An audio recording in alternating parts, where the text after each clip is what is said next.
le siufonga le nei o Samoa, le Radio Samoa.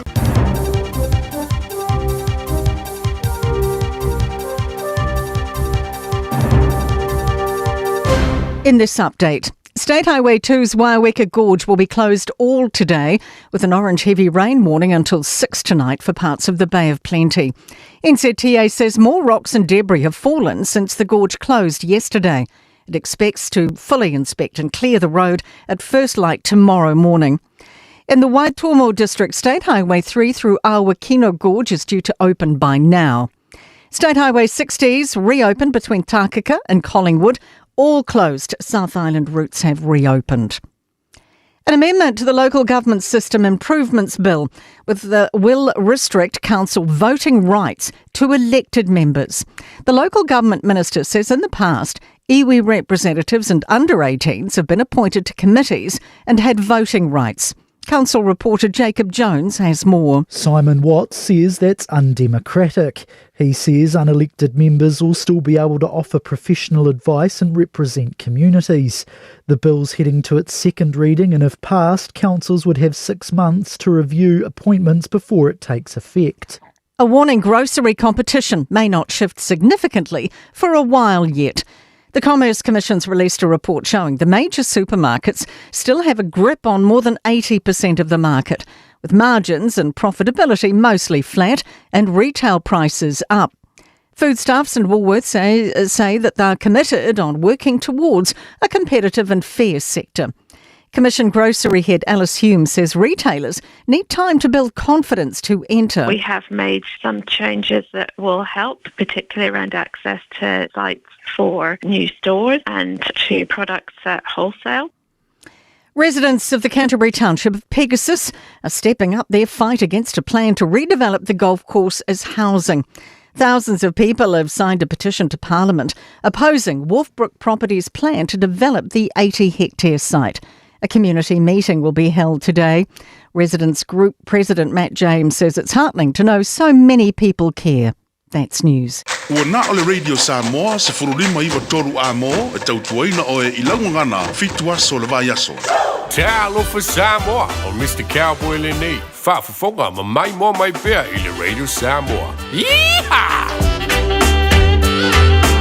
A whaialo o yaimi la pisi e se mai I la pisi maasani. Pei o ta ota whaatekunolosi, o ta ota mamafa, maisi. Awale la foia I le la pisi. Ai tanga I ane I le aucklandcouncil.govt.nz/where it goes. E te sila fia ele no whaangai aweanga I ai. Tāmaki Turuki, all together, Auckland. Ua mawhainei o na whaatau wantu tōpapa le Digicel I lunga o le upenga tawha ilangi a le ClickX Pacific. E mawhai fōi o na lafo aise leni I le MyCash a le Digicel I Samoa, tō ngā whiti mawaruatu I le na o le 5 tā la. E le leile reiti aso taitasi ma e whaingo fia fōi o na e le stalai. A sisiane I le clickx.com e lafo aisau tapap a le Digicel. Pe lafo ai fōi sau tupe I le MyCash a le Digicel Samoa, tō ngā whiti mawaruatu. Morisi whamtalanga vla au le olua tasi 5 tolu tolu whawha. Olua tasi 5 tolu tolu whawha. Mō tā penanga o whaamoemoe te tele, whaafisota ai le Lux Tent Rentals. Maua whale ie, gnufoa, lau, stage maisi. Veri mai loa sa Taj Singh I le olua lua 5 o 5 lua tolu. Olua lua 5 o 5 lua tolu. Radio Samoa, tasi mai batolu, amo. Radio Samoa. Tasi mai batolu, amo.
ngolomo iso leo ua metala ole malo ua lea ise manu eto eolo fale fitu e fale alili male bata fa pe amalea tu safata a efia fata umo ala fo ane sau afa ai so I ala vale fetu I ala e ama foi fanga tama e masani le tu pulanga fa amane ene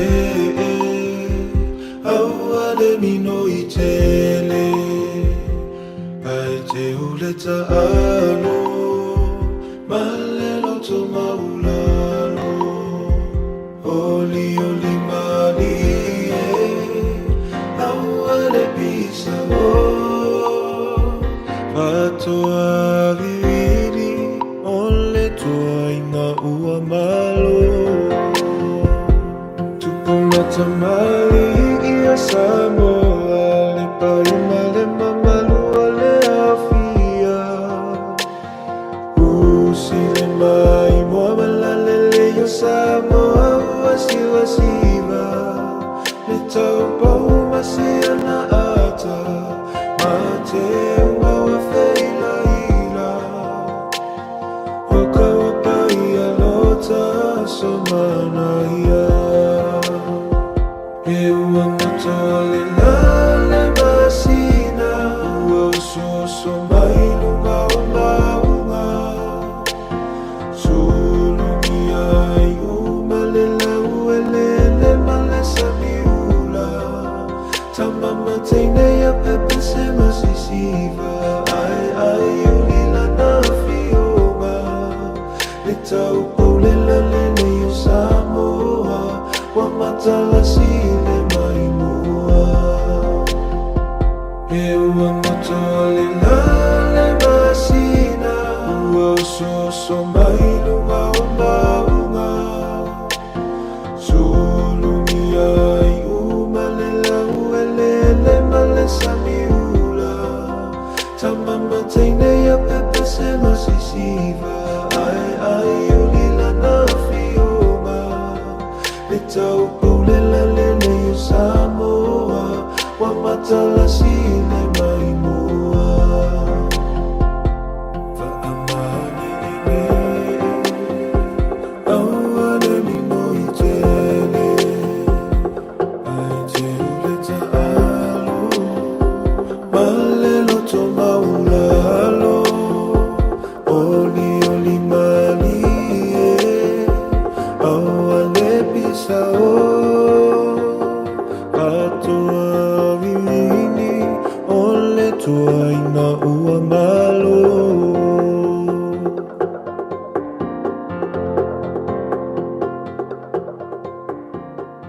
Ta lofa lava o le si'u fofonga le nei o Samoa, le Radio Samoa.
pongisa whaapeo na puniti o le la Wawa o le langi o le timu fo I le muta O fitilo na muenga Wa tofai maloi mata Fitilo fai solo Wa le tau ai lona loto Le uso e sauia O le vai nulea e te tau mawhaina Kapu mai e le pauno Le whaamalu lea ua e la ina Ia whaamali e ina Pau se mea ua o mawaina Whaalango mai I lo utau au e te mapua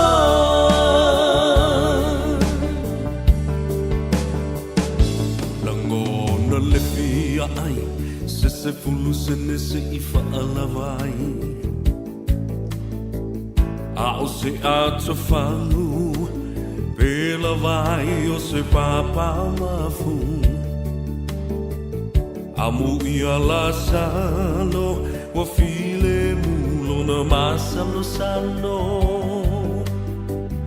Se ia lo famai O lo uola wale mawhai Le uso e sauia O le vai nulea e te tau mawhaina Kapu mai e le pauno Le whaamalu lea ua e la ina Ia whaamali e ina Pau se mea ua o mawaina Whaalango mai I lo utau au e te mapua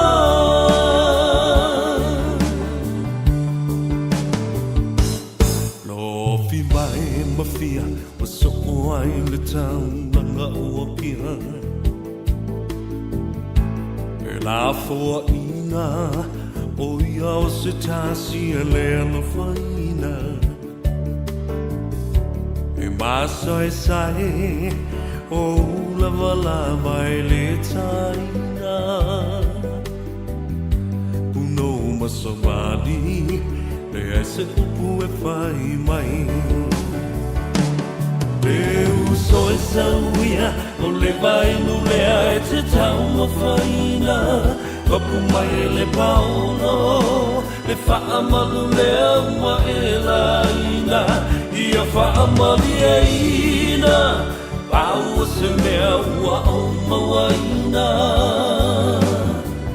Whaalango mai I lo utau au e te mapua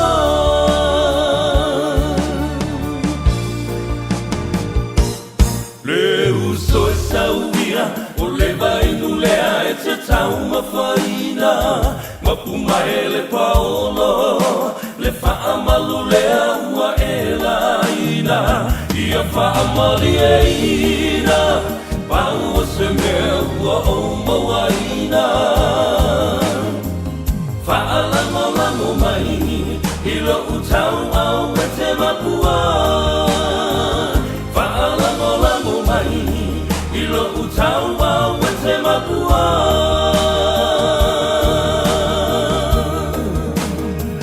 Ia, I le aganga whaaloalo ma le aganga fia tele au te whaatalofa ma ofa lofa I a te oe. I le nei fo I a solua ua tātou whelua I ai. I le anga le nei o le tātou tapa au sili le langi. A solua le nei o le masina o yuni. Lua whelua sfulma le ono e le tue tau whailo I a te oe le tau ua tele. O le nei vai tau o le tau sanga. I soifuanga uma o Samoa uma o lo o soifua. I la tau I Samoa, ma Samoa o lo ta ape I atu nuu e tele o le lalulangi. Le aso ta ua ua whaamna tui nai le nei vai aso atoa. Le ono sfulma le whātau sanga o le matua o Samoa, le matua o lana temo kalasi, le matua o lona tuto tasi, ma le matua o lona saolo tonga. O kako saoloko ea li ipe o le araberi. Awala vesili na e tula I mai. Ele whapea ua au mai le tātou tuto tasi. ina ia pulea I tātou lava I tātou. Ia a o lea lava tātou te whaalango isi atunu ma isi fo I mea te tele o loo tātou wā ngai I ai. Mo se fesosoni o lo winga la. E le ato toa lava le tātou tuto o tasi ono o tātou resources. Ia ma le tamau a inga I tono o le tātou atunu. Tātou te whaalango isi atunu. Ia ma whaalango ia I tātou lava. Ai o le uli nei se I ai se teimi o le wha mai atu leo le wha talo whaaloa I le wha fonga le tunu. Ai ua turi ta mo e le tātou teimi. Ona o awanoa e le au maua. Ia wha maluru atu ua suitulanga I le tau wha ia fonga mua se umanu Francis Ioane. Ia ono nisi fo I o tūtuangia o le ainga I le so. Ia iai se teimi toi wha wau. Ia lana au nanga e pei ona masani ai. Ai o le nganga fifia o te whailo Samoa. Ia te oe I le whangatia. O lea ua whaatasi mai le tua whine. Ia vai atu o na mamalu mataulangi. Le fionga ia leulua I ali o tō whinga. O leulua I ali o tō whinga Asia Hooch. Ia o le sui le nao le Radio Samoa. Malanga atu I Samoa. Le lava yasu. Ia e whai fo I ma fofonga tau momoli e fesosoani le tātou au whinga ruenga I le ngata ia lilo mai awa maina vai. Le fionga I le aloli I angal malemana autanga vai a tipi tūmanu vau autanga vai. Ia a o le lava o ia le sui o le tātou leitio. Ia pia, ma le tātou wala leo o le 106 FM.1 FM 106.1 fatalo fatu ia Samoa malana whafonga anga. Mai o tātou lau whanua mele ele. Lau fionga e le leurua I ali I o tō whinga ma lo le soifu manui a whio mai o le tāpura kalame le nei o uli ai wai te I wai wawa ai mai o au a ele o le tā o loutua ngane ia seu manu ia o lo whaisi le malo longa ia manisi fo I vaenga o lo tūtuangi ai ia a o leo wasui ele se mai le nei a uli tālo whalawa ma lo le soifu manui a o a mai lau o whionga I le leurua I ali I o tō whinga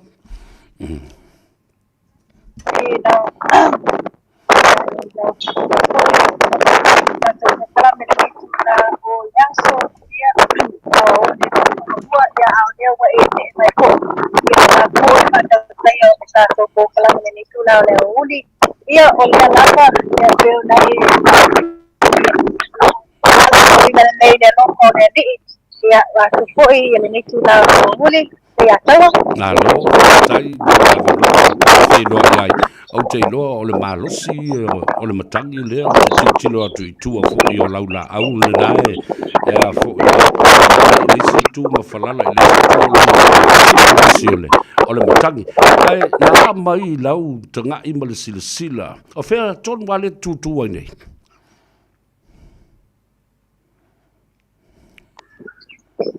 o whea tonu le vaenga o ngā ele le te iai o lo el taulanga po sisi no whanga Ia, papalulua te le maua atu le viso la no whaamtalanga ia ko silingia le atu tuna na uli maio nei I muli no lo matemo lavo le tuna tane toa na e pito I tua o lo ia le whaamsinonga ia o le tu pito I le tamtau ia le amatu le I le tamtau ia o lo o iai le malayo ia pau ia tau tākala tātou atunu ia o leo ua whangasolo ai le toa I sele o whapipianga whalanga nuu I le neitu na o le aso ia me se koi nisi ko kalame whangasolo I tātou malo ia wa koi whamatuina o le pito tasi se tātou atunu le ato malo whaftai e le whapea o te tau whamaite ia te oe nei te ua ai o se aso whapitoa ia te au ma oe foi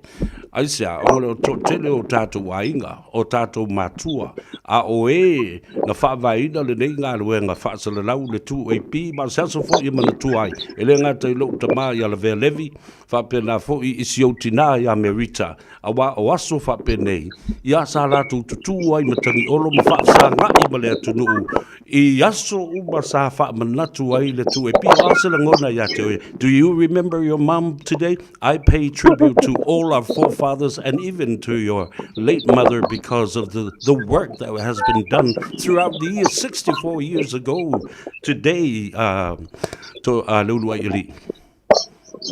Yes, indeed. Sa olele lava le pagtalanga le atawa ia o la mona fo ia pia ma le mita e tu la mai ai i le au vai i fa ta singa tele fa penele ta so wa tu ia pena e ta ua foi ia sio tina ia the late to filau ngai sa ia tu la no ia i le fa tinongo o nga wenga ia pe foi la le wa ngai mai fa tino le le mata fa yo ia ele o se me fa ngofi ia ona o le patu na nganga o le te o na ngi pe ona au mai e malo ia manisi fa vai nga wa o le tala sa la ba e pe ai ngai mai fo nga matu la nga pena le time i le patu no yo ngalwe ai o la bana tu wai la ia mai alu ia tu la o to pa tali ia ona fa nisi o vai nga o pa pena ona nga solo ai po kala me ia wa isi time ia ua bave o isi taimi ua tuwaile alfangasolonga ona ko le umi o le tele po kalame pe ona ia pe foi lá na sila mai mo ko to tele ia le asona na sa ia le ma pau ia tai Faiva ua mai ia le solo tele le pe ona ia le to tele na wa onga o matanga luengo pala po tonga ia peita e tu la le aka le lava le taimi na to fa o po mai le taimi fa ia le taimi o tona ono le tele solo vai le to tele o tangata na lo lofi mai e fi awai e fi tava vali ia wa foi le fana tuino o le tuto taxa Samoa e na o nisi na vai na ia ile no wa mai ta wai ama ile fa nga solo mai le po kalame mai la bala sona na ia be na sila fiofo ele fa pena ama ta tono le po kalame o le sisinga fu ala sona na o le ala bala masa mai po kalami pa ta tia la vai le famna tuino le tuto taxa Samoa ile vai aso ta luai pena ia le ta lolo ale malo ia manisio i tu malo pa la ngano pena ia ila aso to ngai le na fa solo mai la ia o lo fai lava ia le ngaluenga ia ma fa solo i pel po kalami le malo ia wa lava le famna tuino le nei ona sulu pata sanga talu ona saloto mai Samoa ia i nisi ko yo fanga ia na ko lenga fa kolone pe na sila fia marita so wa no le aso malo fa tai ese le taua o le fo wa e fa popo mai i le taua tele o me o lo fa manatu ai ia le tatu tuto tasi Samoa a mata mai le lava yaso i le taimi o ta lolo o le asa ba inga i lau fionga i le tulanga o le toe la langa mai o le pepe fa'alele le atunu ma le fa'alele ngā pepe le nei e mata utia ta penanga ai tu malo uma o sau soli le atunu i le taulanga ma le malai i tia fa sau noa i lo la ngona your individual personal opinion and how emotional was this event from the beginning. Yes, as you said, Leah, so it was an unbelievable sight. It was a scene that we have not seen in so many years. Watela langa mai le tele o vaenga ale tatou tu maanga i panua Samoa le tatou anga nu. Ua sea o na teva aya. O leo mai fatasi, the one thing that I would take away in Lesotho na Leia Taua, it was the unity of the districts. The traditions and protocols le na pape na ona ngai uma mai ai tatou atu no ia me se foi tu malo fa'alanga no le na pape na ia me se foi o tu malo ia le sa pape na ona lau tongi e fatino ia vai ma tau o sa lolo pela na e sa o le fa'alele nga fetu o le ataua pai atu ese ma le matango fie ese le au le lei o ie Samoa o ie sai sa baaya ile aso tona e fa'alele ina e wala le tilo ai le tato watu le matango fie le o mai fatasi le o tato tangata ni Samoa e celebrate o mai na ia tato pati fatasi ia le foi tu ma i panua le tato watu o le mea mo tino lava le ia tau pe na uta ua o le unity o le o mai fatasi o tato watu ina o pongi le nei foi fa mo se asa pena ua ua leva lava ia tausaga ia te ola mai foi teitea e le'i ai foi misi vaega fa'apea ae peia teitea o lo'u lava misamitaga o le mafai ona ou iai tu ma matamata tu ma va'ava'ai i nisi foi o tu maaga i fanua o lea i tumāloa ma lea i tumāloa ia ua e pena iai foi le tasi o auso fo'i sa fesili e pena iai le na fai'u pe le sa mulimuli lava le talolo le afioga le palemia gagai pomauga i mea tolu o latou lea le sa fa'apena ona ai maia le ta'alolo a le foi tu o savai ia a le fesili la le asiauso ai se ame fa'aogā ai le to'i mau le gagana lenei tula le aso ole tamafai le ole silfil e mo'i lava o le mifo oti ia ole to'i lava le sa tele lava i la aso tisa la e fou le va'ai o le uso lea le fa'aogā o le to'i e fai e momoli mai ai ia toga ma ia Samoa ia auā fo'i le ta'i ai fo'i o le ta'alolo ia a lea fo'i tumāloga gai pomauga tolu e ese lava le va'aiga i lea so ia taua ia pe ona ta'uana amata mai lava le taeao i le taeao ia lea fo'i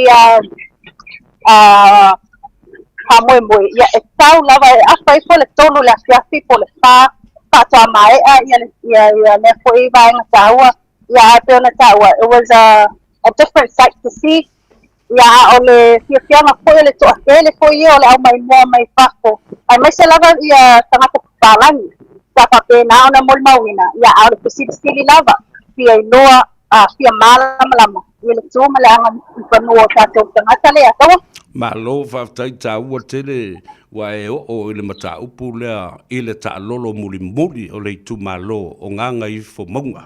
Nana tu tasi lua tolu mana tua foi.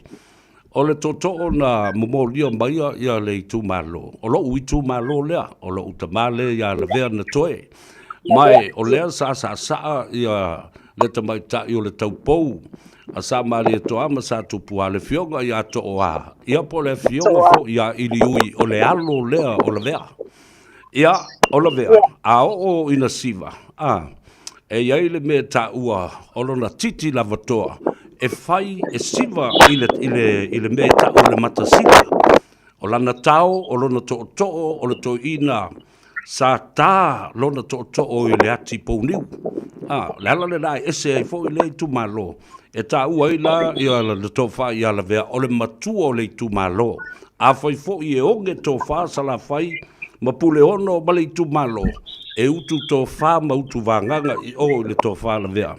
I le fale pou fai sula mai i le malae finao. Ia pe ona tau fa mala matu leo le vea. Ia ma tau lunga i ai i le i tu malo a to le fioga le li parmia ma le fa alo le ulua i li. Pasele ato le tu le vaenga wa pai foi ona e fa mala maina. Ia ai mese foi to tele foi la to na sili le vaenga. Ia ai pena ta ua ese le matango fie o vaenga. Le ese o le o mai patasio ele ngata ele na o tanga tamati tole ato o la va fa na wiki o mai ai yuli wa sisiva vale nganga fie o mo se ava no ya ngai mai ai e mo moli fo le la to foi pa lo la tu sai foi ma ta lolo ile aso to nai ile mai ai foi le va nga ale ya to pa ga solo mai lava o le na pa pena ile aso sa le na patina lo le sauninga lo le Thanksgiving ia por sauninga pa pitaya ai ia le mafai ona ulia mai le tato wa tunu ia o le tutu atasi le nei lona ona suma ka o tau sanga talu ona sa loko mai le tato wa tunu i whainga wha kolone ia malena ki kalalo ia i loko kalame ia mo le tutu atasi pe ona whanga solo mai foi mai la soana nafi se ia pa ia mai lava le so ia o lo whanga solo lava po kalame pe ona e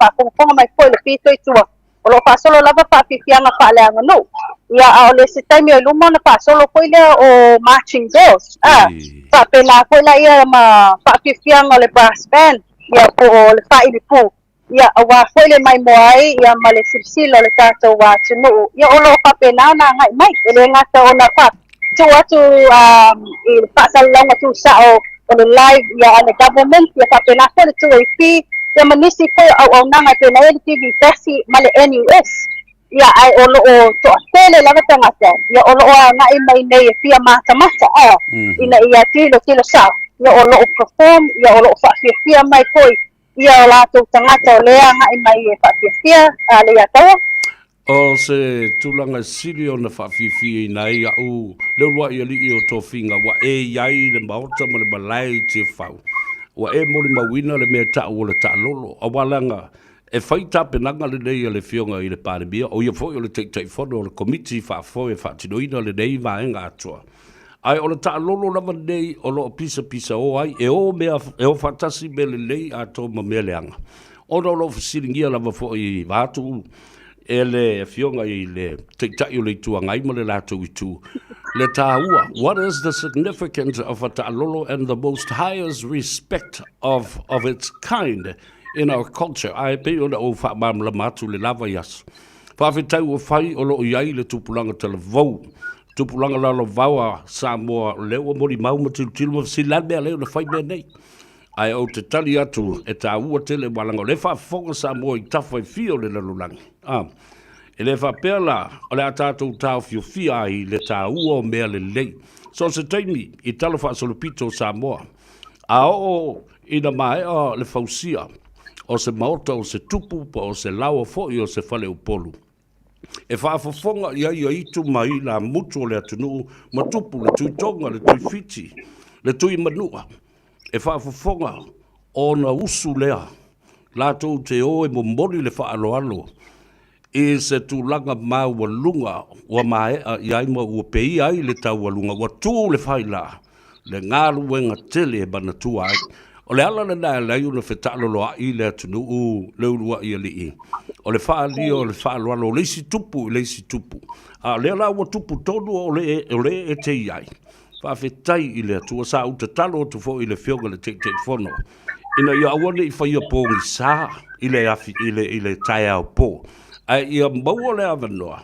E sila ai le whanau ma whesiri pē ma fua I se a o le whaatino lea tū ma le anga I whanua ma malu ma le mawalunga o Samoa.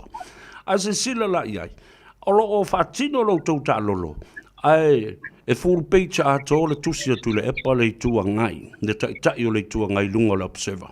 I le whaaleanga ina ma le whaamata ngai ina o le mai mau o le teimi. O lea tū ma lea anga tā ua lea tunu.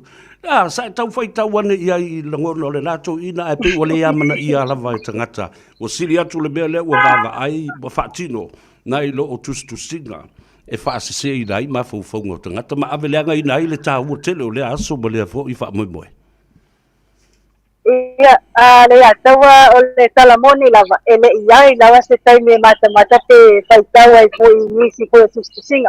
Ono o le talamoni a le ataua, ua whai lava sina Christi o tātou I nei le anga I atu ona o le vaenga le, e whai lava sina tele o vaenga o le pokalame, ua umona whaatatia le malo e tusai po ia ma le whangasolonga whaamatuino le tuto tasi o Samoa, pēna tāua, tele o tausanga ina le tasi a le aso, e pēna o le aso mua lava leo iune whaatino ai le tele o pokalame e pēna iai le solo ia mwhawhiwhianga.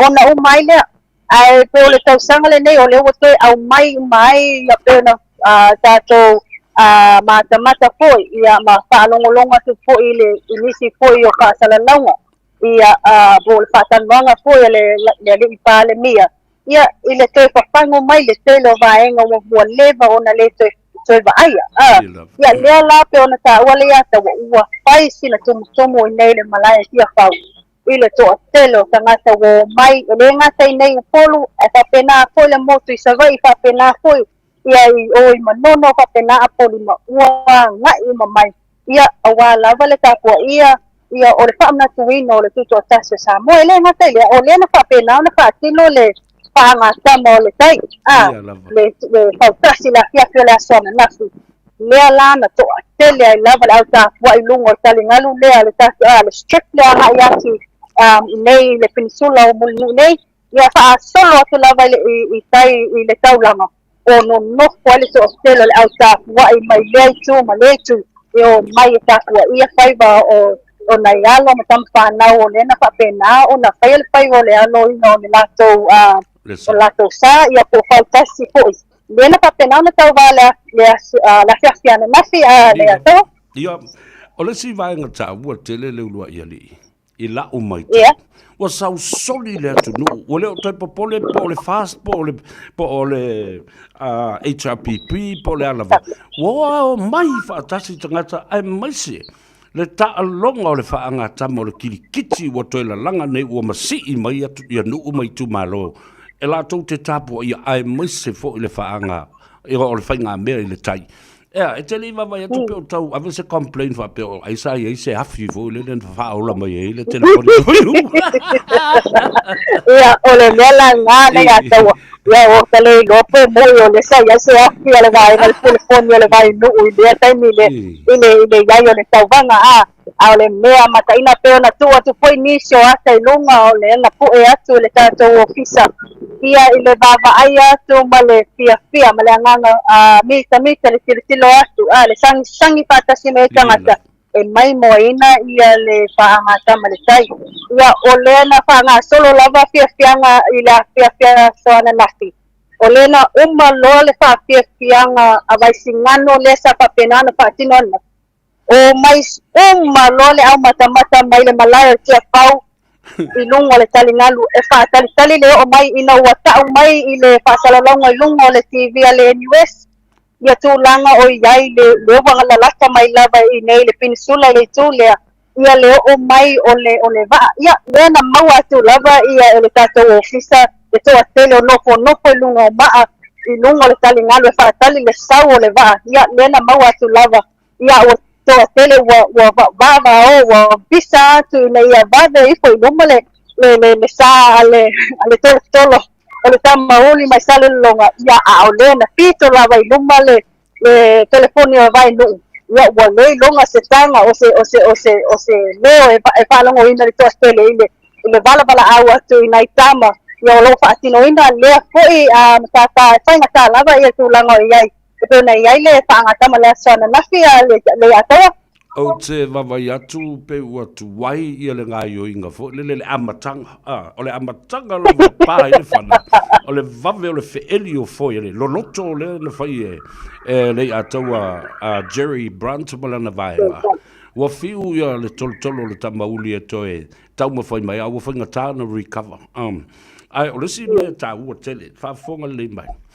le mamalu o Samoa ona iai ia so'otanga vavala lata e ta alo tama au le uso mana tu le lei fo o le tolo uli o le no fuanga le na sa suai ma soifua ai le ataua le lolonga le ataua le lolonga ia le na o lona tupuanga o fole umba utuangiangi le ala le nai ta uai tele a mua ia o la utapua inga le na whaafetai po o ai ale va ai mua o le tolo uli ia whapea fo I se vaa a wai anda fo ili si vaa o le ainga le tai tawhia tau I le vasa le loa ia o tamba lava e tasi ma le ngafa lava le nae tasi ia a wai tatou te pole ono I sala whai ma le whale manono I le ainga le tai o tatou lava le na ai te toe fo I lava I le malai o le kalesia e whakasale na whai ai le sauni ngā lotu I le tai au le sa ma le fiafi o le sa oka le ulua I li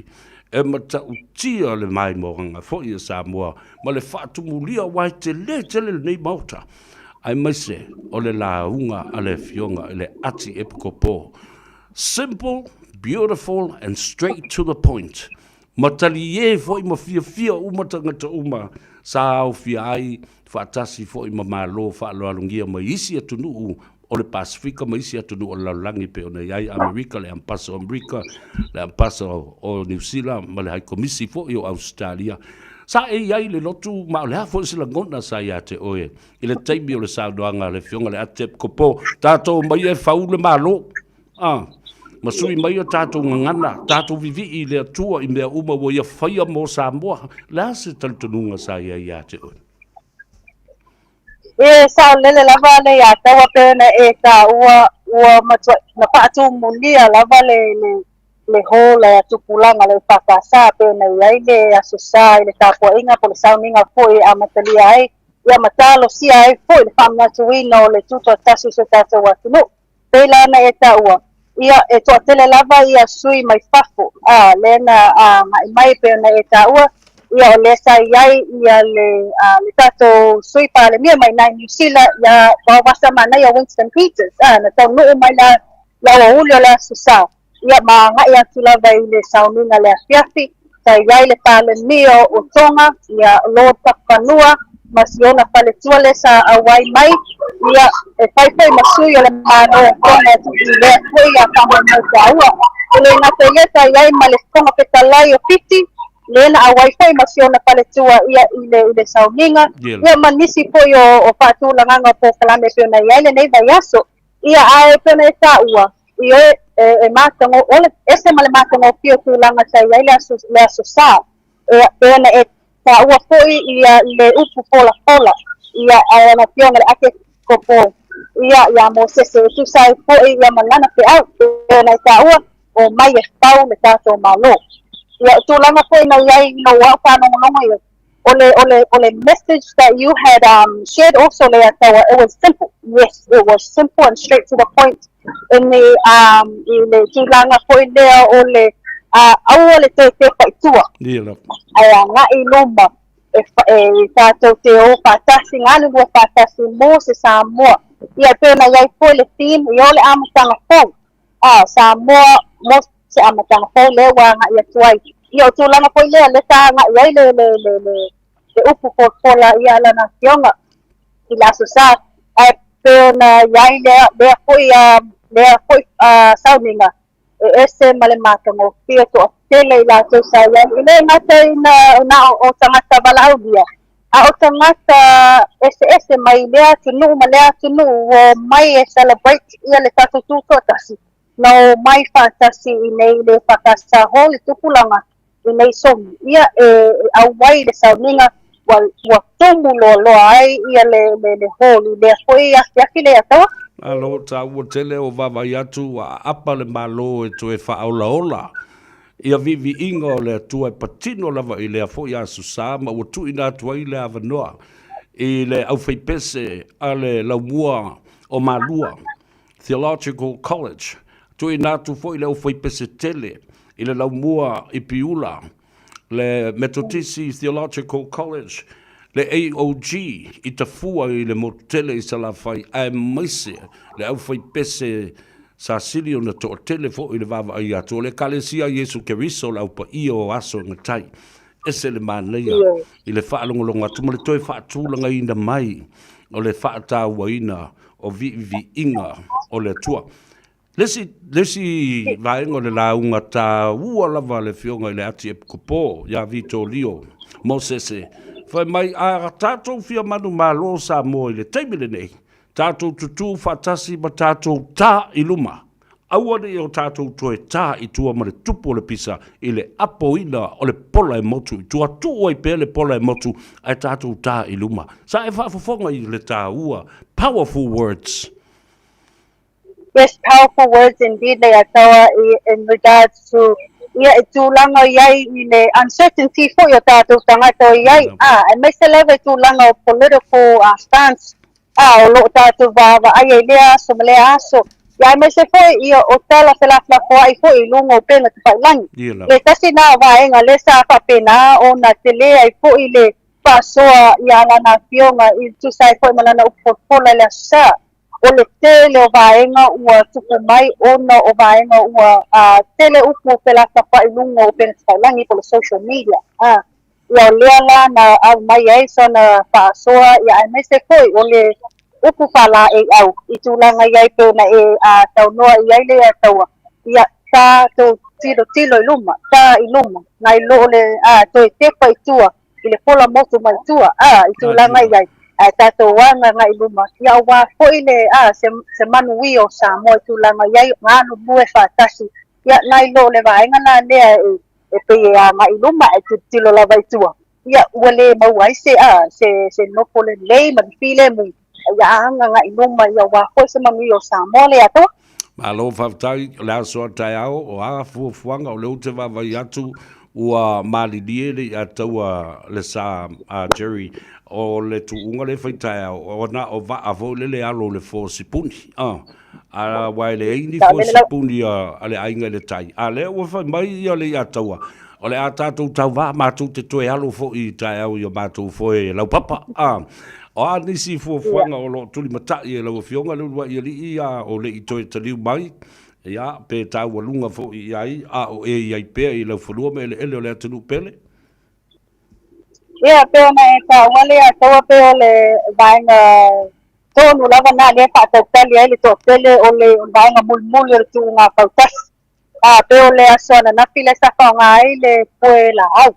Au tai au la le la whaonga ai le poe sipuni. I believe ia o lea lai whapena ona tuli mata ia lola so tele polala se fōringa o le ai ia vaane ia lua ia pe o le so tele lava na o lea ngai o le stasio vaenga e mata ina fo le sirkilo aso i le atawa o le tau mawhainga le au vaa a malo mano ia le koi o suelo ofiso le tine mung pala lalu supa kose pe na ia le malo malo e vaa lea ia le mata ina fo lato tampai e ui ia o se taimi mua lea ua tu whātasia e so lato au vaa ia a o le mata ino lato tamo whainga ia o le fia foi e pēna ia moli mawina foi le asona nafi ina ua ngai mai le lato vaa e taula mai lusu nei ia o le fia lava e pēna maua foi nisi foi whātanoanga mai le afionga le kapiteni le skipper ia po le afionga foi a suao Vaalotu junior vaalotu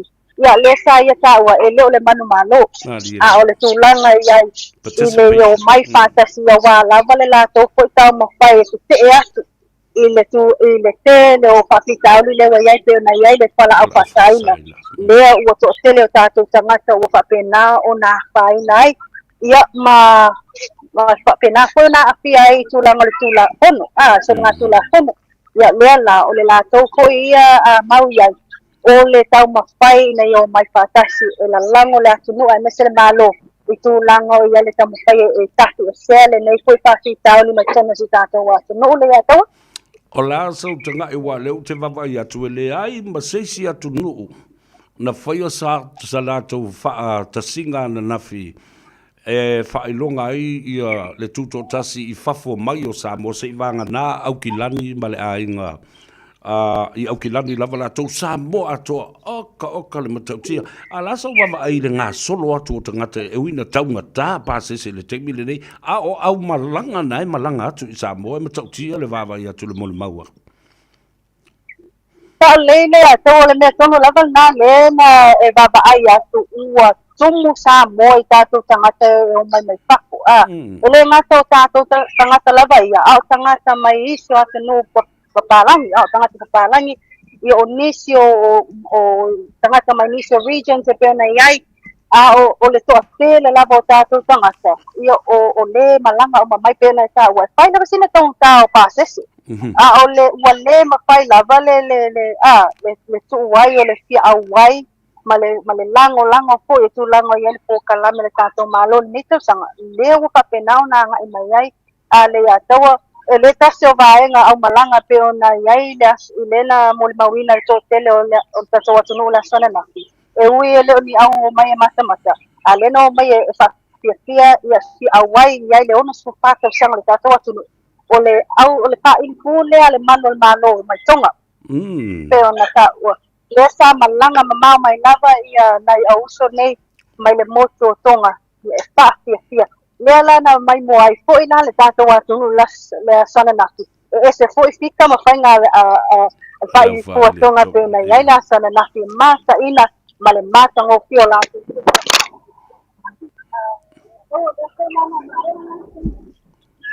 Se vai voala o microphone ioi. Lesa papena una patina la sana nafi. Langa iai dum mole variety so dum mole palo malo lesa fakia foi le ato malo fatai o le tata o lunga atu i se langona whaapitoa ai ia le maitau le nei fo i tausanga. Ai mai se, o le lua whelua sifuru ma le tasi, o le ulua i tu lai me o le whainga malo. A le whaatutua i le atua Samoa ua tasi, e ui na vāle whonga tia i le vāo le fionga, i le sunga lauli o le mari atoa ma le sa whaapito. E pe o ina toe la langa ai, ma polili ma whaamalusia, le tātou mawhitanga. Whaale usonga ma tutuila ma manua. Le fo i la ua maitau atu, ta whewhe le nei tausanga. I le awhio mai o le lutena kovana, o le ua le awanoa mai le kovana. A fio mai, i lana fionga na whale se fulu i ai i le motu. Le fionga le tua olo le pelestene o le senate. Ia whapea whongi le tōtele le whonga whatelai ma le mamalu o le pāle mene ma le whono usu a le malo tuila manua. Oka whongi a lātou mea alofa ma le lātou wanga le lei ma le au ma whora mo Samoa ma le whainga malo Samoa. Sau noa i le vaenga tā ua tele e tā ua lunga i ai le tā talanuanga i nei aso le fionga le urua i ali. Ia sa lele ya tau e tu sai fo e mai leva ainga ia pena ta ua o le sa nga i mai lava o tatou so mai sai ia pena e ta ua fo i le lutena kovana po le Lieutenant Governor ia ole malo foi o America Samoa le ngata le presidente ia masui uma mai mai le motu o fianga pena e ta ua ese male matongo fie ona foi la tu manga foi na fa na lato fa tinoina ele ngata ile vaenga pe ona ia le fa alolonga ia le sa fa tino foi le aso to nai i tu lango le lato foi me alofa ia ole fia a wai foi ile fa ta singa le famna tuino le ono su fa ta sanga ole tato wa tu no le nei foi ta sanga lu ono e pe ona ia ole me mata ina lava na ole mitanga foi nai lo ta ia foi tilo ma le vava ai atu ole o mai pe ona ta ole amatanga ale atawa it's the unity of our people that was shown. It is shown right now as well through le tele o leo mai faatase o tangata e ui po fele tu le mamao o atu nu ese pe ona yali to tele o mai California o mai Melbourne Australia o New Zealand fai lava sin to tele o tangata le wanga i mai because of the unity and male mafaufango tatu tangata au vai fatasi o mai fatasi mo se Samoa ma se amatanga le leo mo Samoa le wanga i mai ai o tatu tangata ia ile famna tuino le ono sufata usanga le atawa e fa pena foi la sen langona ia ile tulanga le o mai ai foi la o le motu isa sai ia o tatu a uso mai tutuila mamanua ia e tawala mai ila na fionga lutena kovana ia mai se foi le presidente ia malato uma lavo sui le sa o mai America Samoa e awale awai ai foi le ono sufata usanga se tatu watu no le atawa the theme was absolutely magnificent and it suits the environment and the whole occasion. Togetherness and unity for a new beginning. Ia, ole theme atole da. Ioi, ole tātou loto whatasi, mole tutu whatasi. Mo se amatanga fau. Upu muri mai lau fionga leu lua iali i tau na tātou mawai ai lea male whaaloa. Ei ole langona le fia lava le atau le maua ai le tava noa ia ua mafai ona tu ai se tatou tala mai Samoa nei ia i tulanga foi ia o iai i pokalame se tatou malo le whaangasolo ai o le whaamna tuino le onu sufata o sanga o le tuto o tasi o Samoa ia o le tulanga iai o tuli matai mai pea tulanga o le tatou updates ia nisi foi o ata ia o videos ia o ata pueina foi ua mafai ona tu whaatasia le tatou office ia e mai moa ai foi pe ona ai le tai ona leila ia manisi o vaenga o le na fa solo ai foi po kalame le tatou malo e tuli mitai mai pea fa petai tele le atou molo wa no anga le wa mata ona ola pasi la vaenga ia toi foi ai itua ia manu tele ina Faiva tole nei tu la o le aso ale atou fa petai tele lava Samoa o mai mo mai ia la foi se tanga ia po se fa upunga foi la au au na nei ia ua le tau talmali il fafonga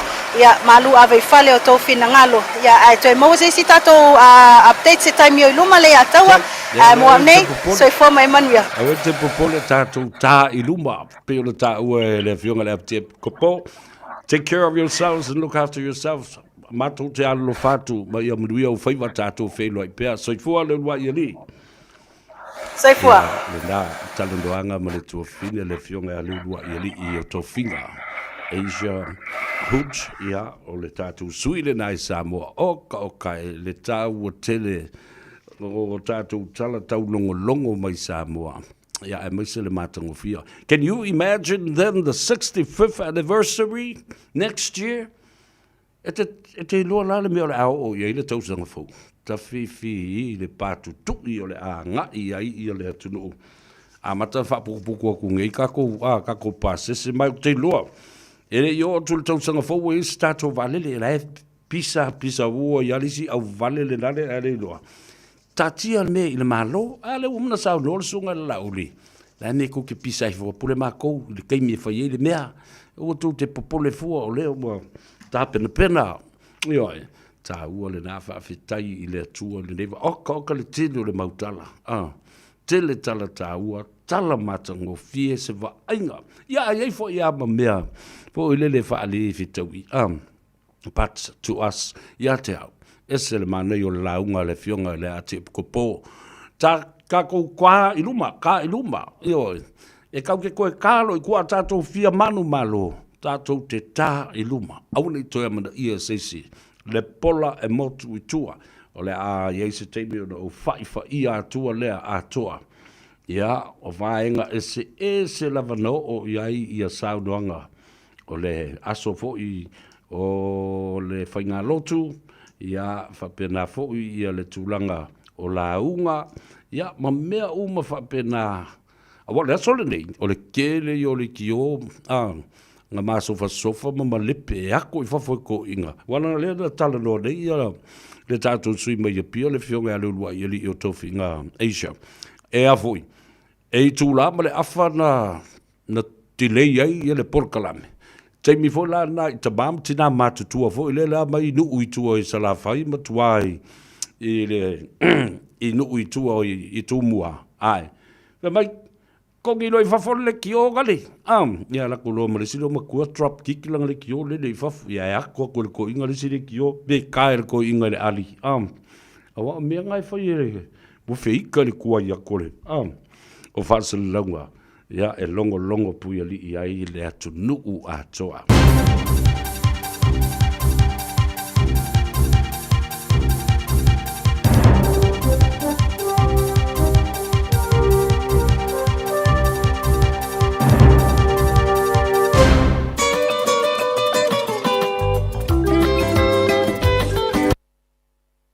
Tala whalama maro le soifua usi mai le whaafonga I tala fau a le radio Samoa. Whai mai wa tau fia Iran tala noanga ma Amerika o na ole te e ngā yoinga Israel o lo whaia I le panona le whai mai te Iran wo ia ai le malienga na whaia e tau fia I whitawinga. O li poti e pe o na whaedoe le CNN e fuoi whaamtaranga mai le au whaasara lawa le aturu o Iran. Whai mai le CNN wā tiri le nefu le mata upu o no loo whapea mai Trump o loo whaawau pea tala noanga I le maotunu e lua I se tūlanga whaamave. O whaero fo e le CNN whaamtaranga mai a le panona e whapea o lātou maua whaamaoninga wa lango e Iran se marienga a le Hezbollah I se puafuanga na whai atu e Amerika e tau fia I whitawinga mai Israelu. Peta I whai mai le pāre mio Israelu Netanyahu o le a whaawau pea o swa ingala na militeri I no fuanga I reitu I saute o le panona e pei o na fuafuaina. Whaelo fo I le minista o le puipuinga Israelu e le o iei lava ma se tau finga o whetawinga I le panona. Ua whaasahare whainga māloa Britania le o atu o le ri Palestina a Amerika o Hassan Baika malona anko le ile atunuu wa hafuai ma le whaalongoina o whaasea ma ia I lātou e langolangoina le saorotonga e whaale o ai finangalo e meisa I mata upo I eiso tanga I ngā yoinga Israelu I Gaza. O le ofisa o maro o whaatasi le United Kingdom, o lato whaalea o ngā ina pe mita whaimalanga o paika ma se tangata whaasaralau, o se lo ia foi o Senk Uiga, le asa fue malanga i lo ne tona e saunoa i se festival whaapisinisi e whai ai. I se pepa o whaamtalanga wa tu inane mai le ofisa o lea malo o whaatasi, wa ta waire whaalea o ngā ina o pe mita o la waia, ona o le mafuanga e ono le leilo la malanga atu mō tangata lautele i le awa ia tuai i le atunu. Wa mai a whaeroa i upenga ta whaerangi le tangata leo paika le whaalea o ngā ina o visa mai ia tua iai Israelu ma Britania. Wa mai a ia ua tau mia e ia atunu le saurutonga e whaari ai fina ngalo tangata. O whaasaralau ngā paika e maasani o na whaia i lunga o penga ta whaelangi e whaatara noai mata upu ese e mawhaina mori mawina e le siria i le tolu sa punu wafe o tangata o lo tau muri i ai. Ai a tu whaatasi ma le au whai o lo muri i a te i le Facebook o le X, Instagram ma le Twitch e siria i le 1 miliona tangata e whaalongolongo i por kalame a le a li. Wa atu nei le siria le 2.4 miliona le whaitau au whai o tangata i te tonu o Australia e peo na whaamaunia mai le ofisa o whainu mera whaamawina le atunu. Le lata i le ono le tau na reila na whaamaunia i le atulanga no winga a foi whaamaumaunga e tai fitus fu lima se kone mai ei le tangata citizeni i Australia. O le whaitau au whai le pe a tu whaatasi i a whaamaumaunga i la tau e whananau mai ma tangata e taunu mai le atunu. Le rua tau sanga taruai sa whaamawinai, lua sufitu miliona le whaitau au whai, ma wa fuafua le ofisa a whai e whaawau pe le tūlanga o iei nei le malanga mai o tangata, ma pepe e whananau mai, e o atu i se taime le rua awhetolu sa pulutasi, wo o le whaitau au whai o tangata Australia i le tolu sa pulu miliona. No o maua i pere fina ngalo le Minister o le Home Affairs o Tony Burke, e tā ua tangata malanga mai i le tamau ainga o Australia. O lo mautula pa foi le fina ngalo le ripa le mio New Zealand o Christopher Luxon e le suia le tūlanga o New Zealand mai le to iroina fo ilo na tūlanga i le mata upo i whaatatau i le lea o fia i whainga whaani o kiria. Ma mai le Radio New Zealand e o iero iei nisi masalonga i le maua le malo e le whaatanga inai pe whaatino ni ngā ioinga whaani o kiria a o saunua manino le Minister le puipuinga le atinu o Chris Bank i se whonotanga i Singapore le Bastaduai e ui atonu e au ngā ona tala noa i le mata upu a le o iei se fuafuanga le malo New Zealand e whaatau i mata upu whapea. E le whaatanga ina New Zealand wa a whaani o kiria i ona o ngā sami tu salapa foi pe au mai aini a penga whaani o kiria. Saunua i foi le sa avea mōma Minister le puipuinga Wayne Mapp ua levo na sira fia e atunu o me se foi Australia le tūlanga o New Zealand i mata upu i atau New Kilia.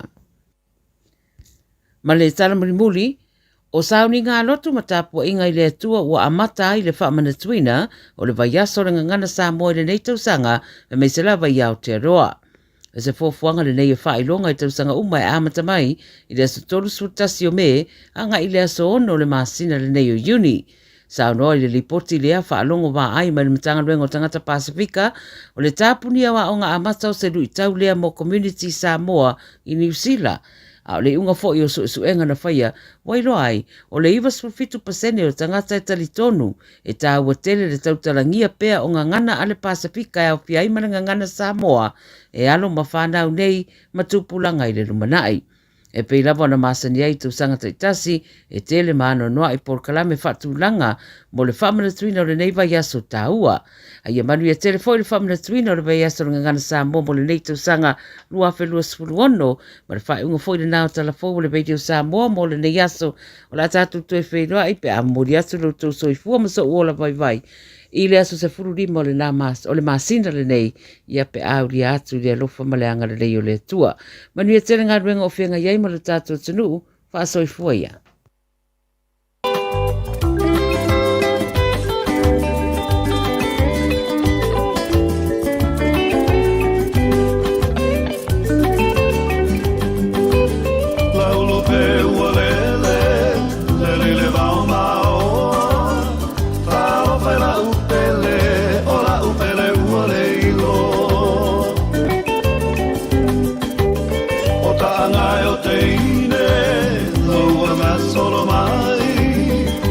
tai tilo tilo e te reo sauai. Lau fua rosai, le fua vero vetai, le fua ua ui moto, ai le matalai. Oi, oi, oi, i le rei malaya, leo ti fa forse i le la lolangi. Oi, oi, oi, i le rei malaya, leo ti fa forse i le la lolangi.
Whafonga le tautua mo oil si ufonga o Samoa, le radio Samoa, sifulu lima i vatolu a mo, i au kilani ma le a tau savea i le nei, fo i au a uni o le a solua.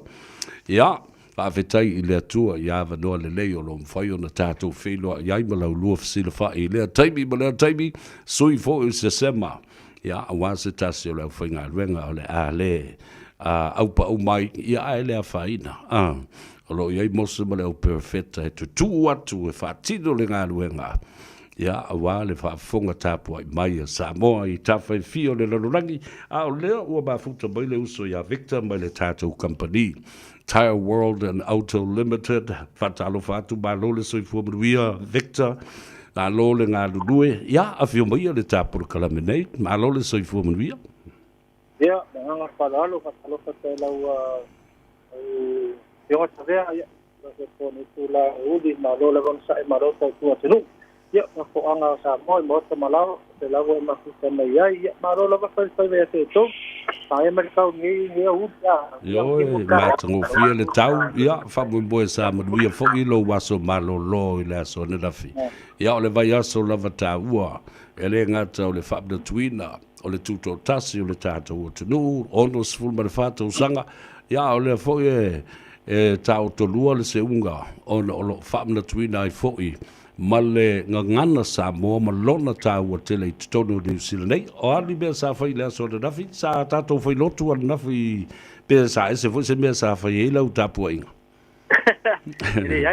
o ranga o re i whale a whai se ngeti au la i whale ia a rang sa makamaka mai lunga le tako TV o mga e la vale ngai ka video nga mai ngoti ya mo ma ku ele ko fali maka ya ngata ko da ko kala ni umbalava ya ngata ko da ko kunga ba mai Samoa e van kurang mana ya na dia sana ya sei fa se swing ele ti ke ba lo ti au ti ke mi ma lo ti au ma dia kurang nga re ya ko se la vale bakala ya va pe vu re fa ile de si kunga va de asoru ya kuranga nga fala de ai ko ai le la la ko man ko de le to sanga ya ele nga tele na wale na foi le mato peti mara woli ia o se manu ia matongi sia foi le li pule o le tato o meka casa no fa tu ai o le taimi lava e foi le amata ile tu unga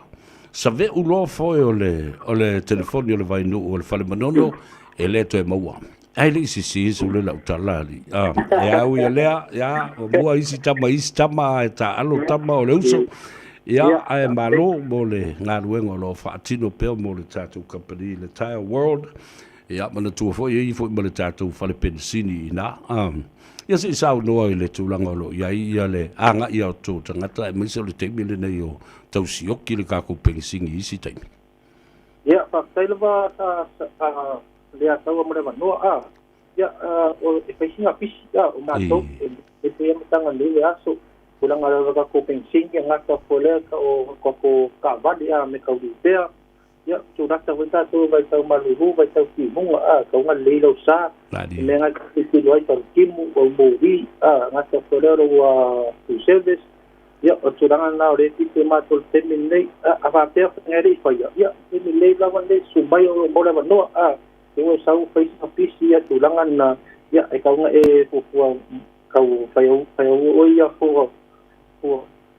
fuanga, ia, o le mako pingsingo riva tasi, le tolu tala suiva o ta kotiso le tolu tala su tonsene e whangaina ru Apple Car Tax e point e scan tona tato whaleoroa mo pa uutoro ta abare mato pamu ono sene re te sea ngata po lea kako a whankesi aina wifi o rosu riva tala i le sene pa le tonu whankesi te o hiki ia la whankesi e whamaduru atu e ne whaina wifi o alela msoa ku sa whakisi pōlawa o man whaatumu mea mātou safa man mālo bertato se i vaso te tasi o l'emisio kilometre l'emisio o le whamarina bertato data lele aso su mai i e utorok ta avale whaatumu mato pamu a whapena umana utorok ta avale i e wakako le siki kusi lau suafu mele mea 2.3% umana saunia o le mato parisinia lera ta avale le tau tea ata peretu service o maata avale o mori saltimu tama lei Mato problema to disi, mota to pikaku, mota to covid, disi lua nisi, pole disi,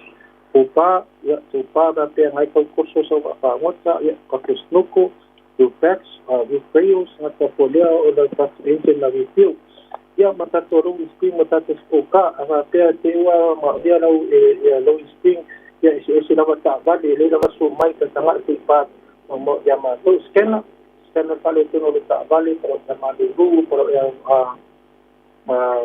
Ejel ata purata to plea si e faina fapi ya mato mo pe mato ta vari pasau ta vari fou ta vari koi na mato na kwa pero mistiru hypercars SUV then e tato piki up winter hilux Nissan kuma na te pa mana ya tato ta vari ese me te pole ai sa a pero mistiru ata pe sumai nunga lo mato faina ke tongi tai sene maritono masera penste ora vanane na belingo mate finance ka petsia para mate ta vale patau ole mate ta vale ni gasto por mate couple week suki sweet por mare un sanga le asoto sespera pensi ya na de tobi batala il gasto que ta vale na monne yaso ya ole numero te vala me ai o ibar ki fa to do o mo se so swali mate par pau kasi fi suru pecho o tava pa o por tu vai se que me hacíamos esta vale lava se sublima ai no 6 días sulua pa uma casa to tasi to lua to lima to top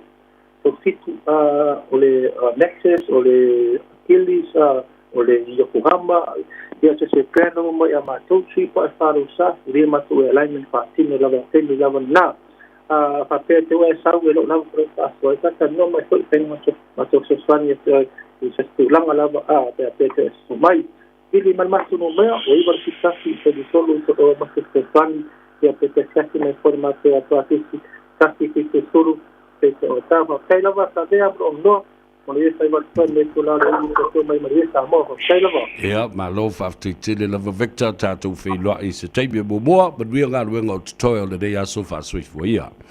Ja, kai lava. Das sunge ja Victor mal tatu fa le ta la. Le Tire World and Auto Limited, val awi el telefoni lua fitu tasi tolu o inai o taral nale te luatu wai e te lua mambao tu lava le mea olo iai. Le Tire World and Auto Limited, iai fwoi ma le tātou pumpin sini o lo iai la. Fatasi iai ma le wha le leia o le afi o lau tawa le wha pia fwoi ia le tūlanga o tātou pau. Tulo, ia pau le tāwale, le pau sisi o le pau le kāwale.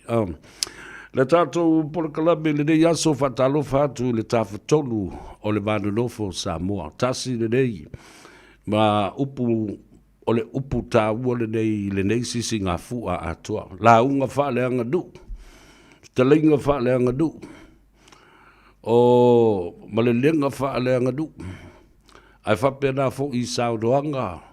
Ma tu leinga whaaleanga. Tā ua I lava le upu le nei o te la unga tuai peo. Se upu ese le tā ua. Sa whawhanga I mātou o le mātou ta māma le tina. Yaso umo le mātou o lai lema whai eo na ngalo. E na o le lua ma ta tusi o le upu. Si pela ngofie, wha leo ngofie. A o lona tau singa e le whai ngofie. O le a, o le vi a o le vā. Le vā no nofo, le vā tapuia. Le vā tangata. So o se me te hanga iai, e iai pēr le nā ma ta tusi, e lua. E iai fo I le nā upu e lua. Le upu whai ngofie o na spela. Le vānu nofo. Le hawa whata, ma le vā whea loa I, le vā tapuia, le vā tausi, ma le vā tangata. Oka le tele o la unga sa whai e le nei vai aso, ma le la vai aso. Mai e lawa lunga I lava le nā upu I a te au. Mai au te fia pēr e whailo I a te oi. Taimi uma, ma taimi uma. Ia aua ne ngalo I a te oi. Le vā le nā. Le vā lo tausi ai le tāwha tolu nei o pa ia ma mamalu wha le atua, o le vā ma le atua. Le vā ma le e kalesia, le vā ma whaawhiangainga, le vā ma le ainga sa le vi. O pa ia ma mamalu, wha le malo, o le tātou vā ma wha le malo, e peo na iai te tai o le tātou malo, āmata mai, I lana whionga I lea mamalu o le malo, ma lana masiofo. Se io o mai, I le whionga, I le mamalu o le saufa inga sui o le fono sui tō fia mo lātou whaletua. Le whionga le li pāle mia lo tātou vāma le pāle mia mo lona whaletua. Le sui pāle mia, ai maise, o le whonga whatelai, ma le sui whonga whatelai, ma le mamalu le kāpeneta, minsta, ma sui minsta, o le pulenga whatonu, ai maise fōi, o le saufa inga ale pāle mene mamalu o Samoa, le fono usu o le atunu, le fono sili o na mawalunga le atunu. Lea o lo se eia I nei, sui na tātou tōwhia, ma whai iai le tātou whilinga e hoi le maota I tia whau. E mo moli ai le tōwha le atunu o mai tu malo, le na whili mai ai. Alare me le tau te whaafafonga iai te tonu o le maota fono. Wale tausia le vā, soli le vā, a wā amionga, ma winga tā waloa, ma tu la fono tu mau o le mauta. Pāna lau vale tangata ma la lafo upu māsoa ma le māta ngā, ma mafa. Te whātai te inga le lei lea. E nau tau whaafonga e o la unga I lo uta mā. La vea na toe, e le asto na ina ua momoli le ta lolo ngā Gagaifo maunga. Le tu mā lo a toa a matatu I manase se ia pā ia le malai whilongia. O lea, le vā, o lea sana whai lewa I whea. E le se fua se tapu. O ai le whaasino I ai. A e mai tau le vai leina, ma leina o upu, o le whatelenga ma le malenga, le utu ngā vānganga le tōwhā, I le li o le tū, nei lola I le tangata lai, whaata tau I upu nā. O le wali I lai sao whawhai mai, le si tū leo mo tau sao tūna. Wa le lava vai tō ina mātutua e whaia le tōwhā, ma oe mo moli le tōwhā, whaalo longo I upu ia la lafu. Ai whai mai a, le whionga I le, upu fola, ale ati e kopo. Sui le ngangana.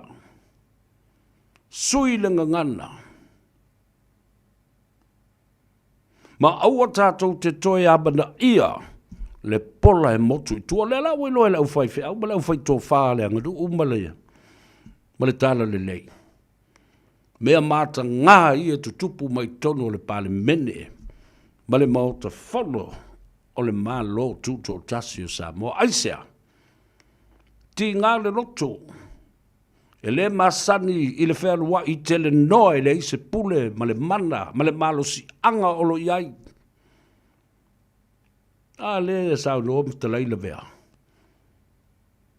Ono sai, ma folo, le malolo whaatamali i langa o le mea le tamali. E fiu, ma upu le leie e watu i toi ngā tangata whapene ua whape o leina. Wale popole, wale kea because he's got nothing to lose because he's got nothing at all. All of them. There's nothing there left to be given. Le ai fo I se mea lofa o loo ia I lātou te mawhai o na wha mamulu matui nātu I nisi tangata. E ai masapi ai sea. Motu le pau whalawa. Le ai se mea o to toe ai. Ngau I e o sina mea lofa o sina sau moria. E tui nātu. Papea talo whai ia. Sauia o le tamalea. Te tai o le. Sau o lea. A watu le vaenga lea mo oe. Has got nothing to give to anyone anymore now. Nā la fo I la le nā wale o toi kea ia pe alu le tunga mau. Pe alu le lo I se oli le mea lo iai le tau whaitangi au weba le lili wa wanifo e alu ma ave uma o tau. So stangata a apatu mau lo na ofu e alu ma ave le lo. O tau sila la I le lofo le tua ia Samoa. O whaangangana ina le au whaito wha le anga du. Whaangangana ina le au whainga luenga pa ia. E mo moli le sa wali wha le nganga.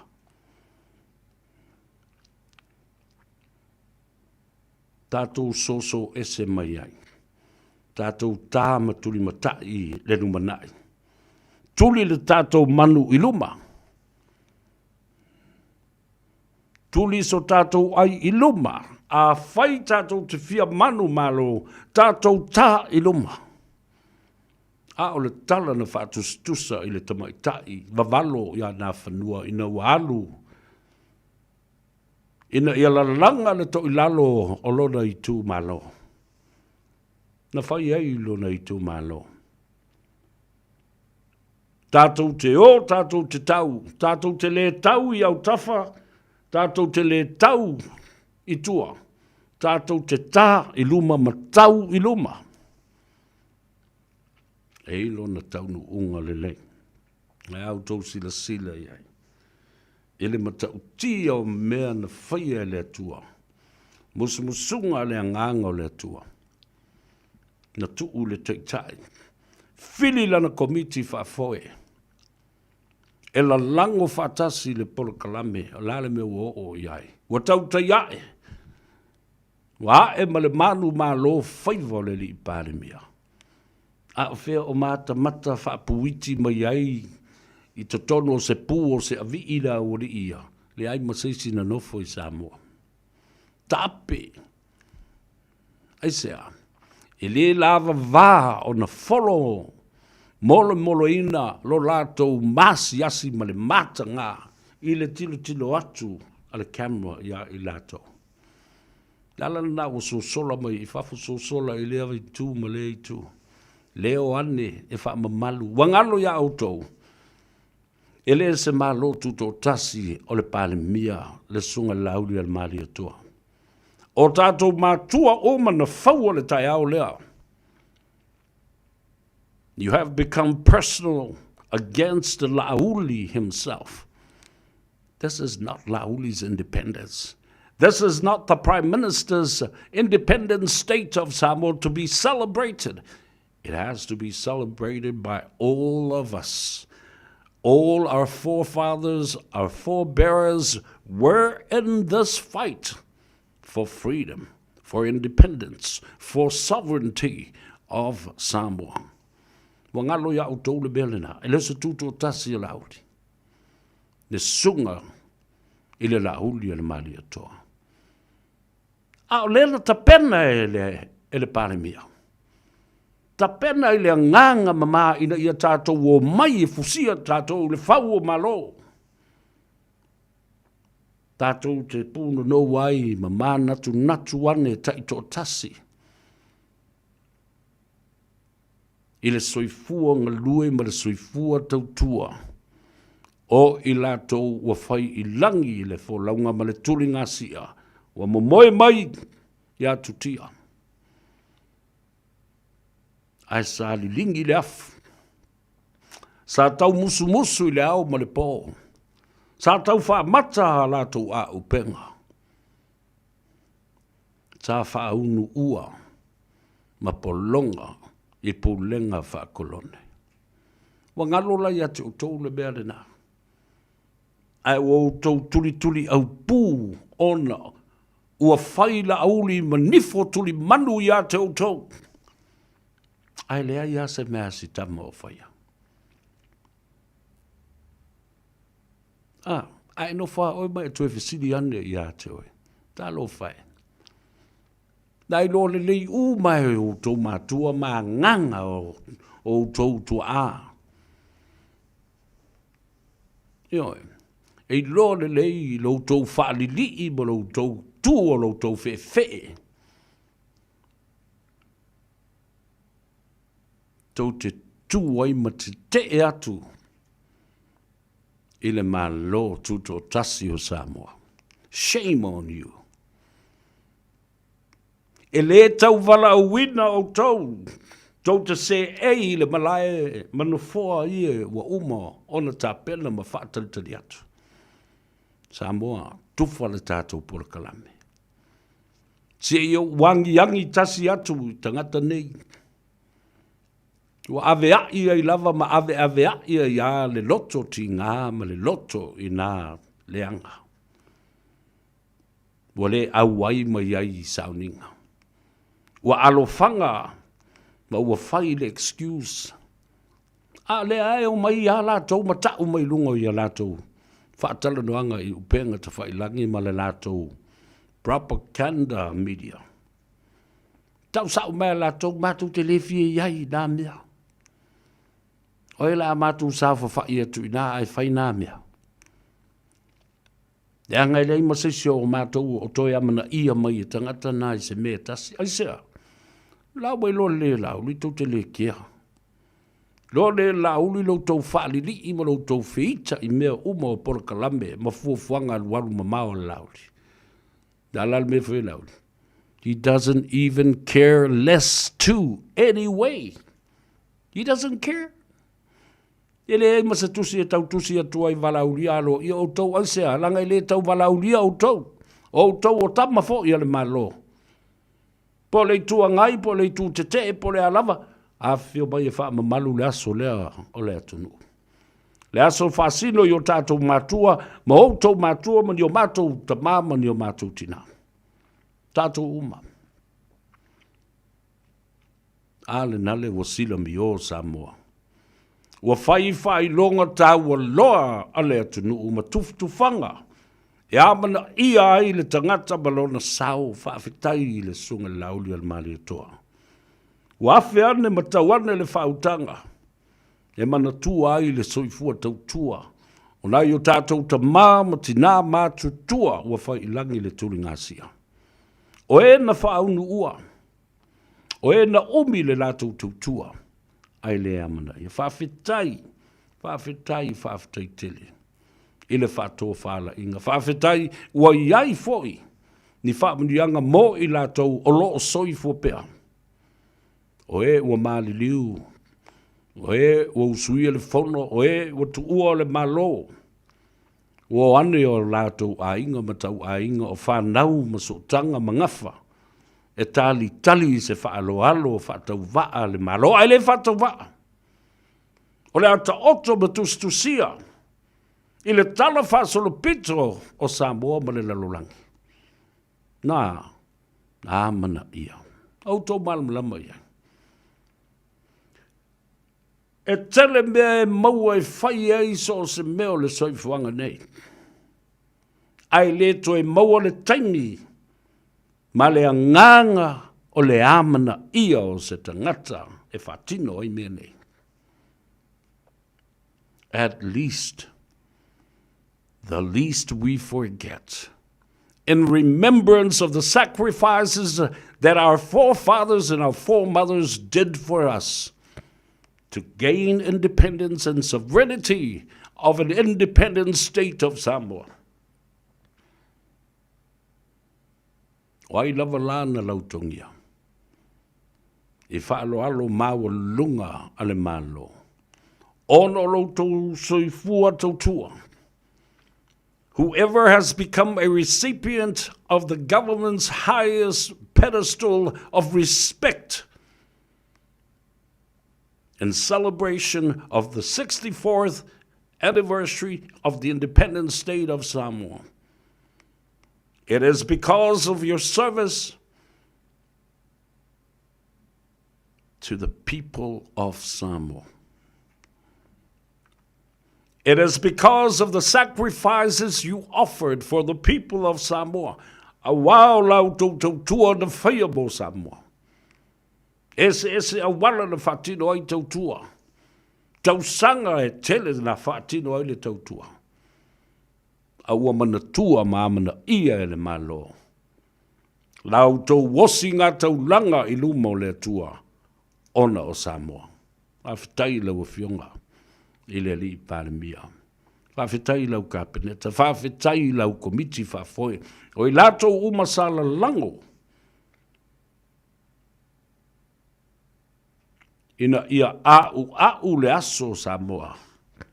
Ma whautua ina le whionga le li paramia. I mata upu tā ua ma le mātango fie ma le tau le leia. E whatino i le aso lea. A whatu le nganga whawhitai. Le atou sa vea.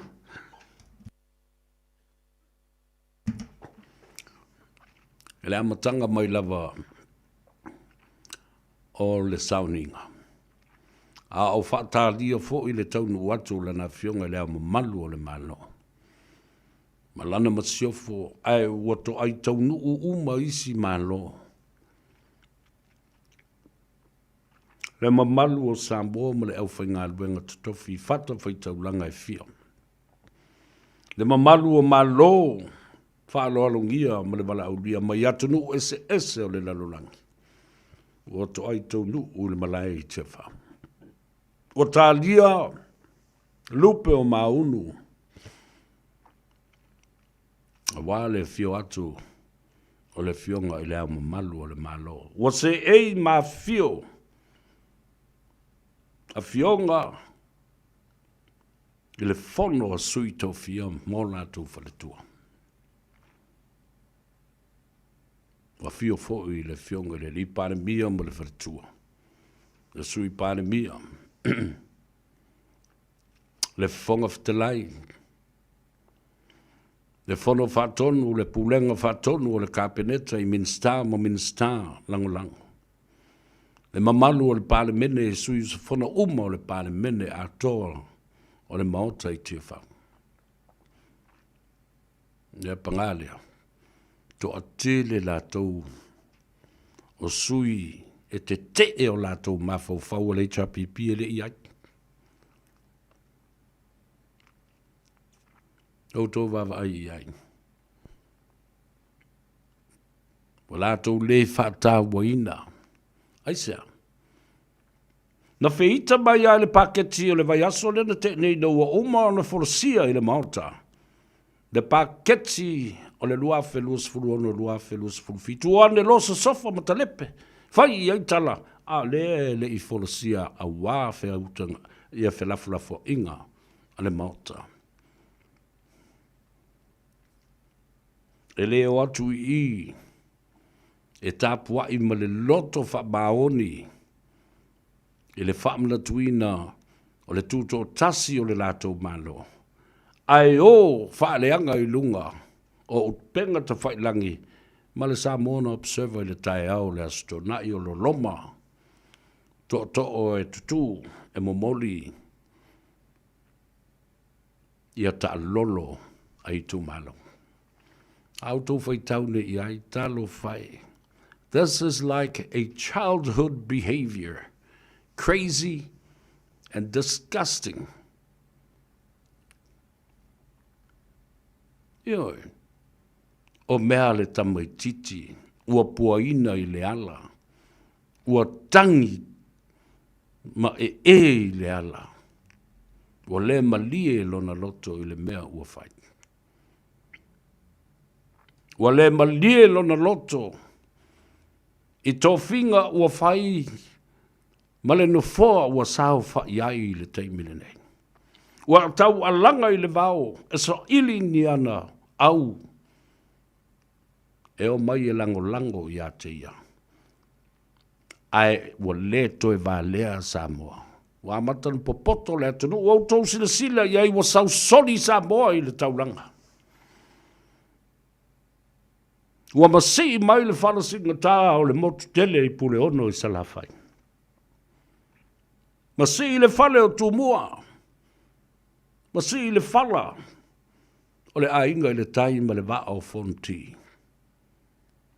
Ai whaata lolo mai ma whaaloloa mai to.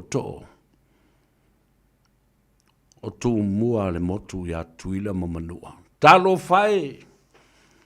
I le whale o male malai o malotu mause i pa ia le whatu ngā e se i pa ia le laloifi. Le whale saba ma le whale sau whapea le whale o bawaianga. A lele ua ifo i tia whau. E ua ifo i tia whau. E so sola e se atu isi tangata. O le pāle mene o Samoa. Wa le fia au wai le aso tā ua e manatua ai o lātou manatua. O lātou matua. Ai so sola. E feita i ala uli ai le o mai ai i le sauninga o le loto whaafetai i le atua. O anei mea o tō whinga o tātou mea o tō whinga na mai e le atua. Ao mai fu le taimi, ua ngata le taimi o le tō whinga, o leo toi mana na o ta ngata i a tō tō whinga. O, while mo. Ioi.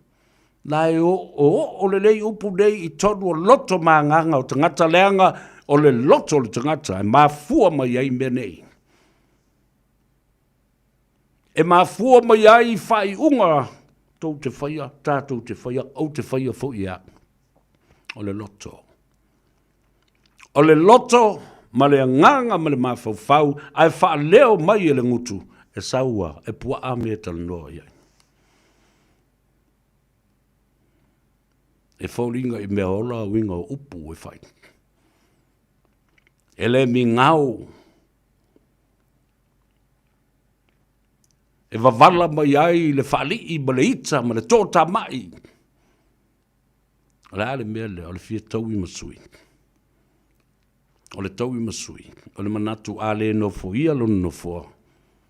Ua mate ia e le atunu. Vai lo mafu fau. E le mea wa itai, e le mea wa le sauai, e le mea wa le fia apia mai ai. A wafoi, o mea uma ia le a fatino le sauninga o upu mo le atua. E le aimani upu e toi fai e vi ai o tauia. Wa uma lo tau taimi ma lo tau tai au sa au tau. Pule tutu ai ma tutu ma le sasa ma loutou manatu. E whai loutou whaavavau. Aia. Au mea kau.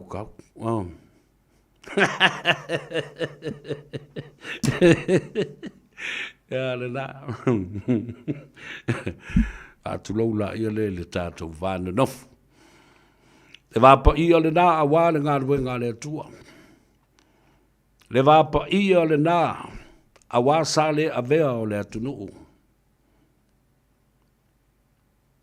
Le vapa ia fo le nā, a wā le malo. Ma le pūlenga le malo. I tū tawangai le malo la ufionga le whamsino. Ma le tū tino ato le whamsinonga. Pape na fo i le pule whatonu. Le whamsinonga o whanua masuafa. Na o whionga le Palestine mali i matamai ta i whatonu le whamsinonga o whanua masuafa ma le Mauta ngā se ngase o le atunu e si mai iai. Ono ngā se ngase o mea sina. Patino i le atunu. I o lātou ele maswafa whapea foi. Le mamalu i o lātou langi soifua. Ma mea ua whaoa i stangata. Ma fia whai mea i stangata e leo ni o lātou mea.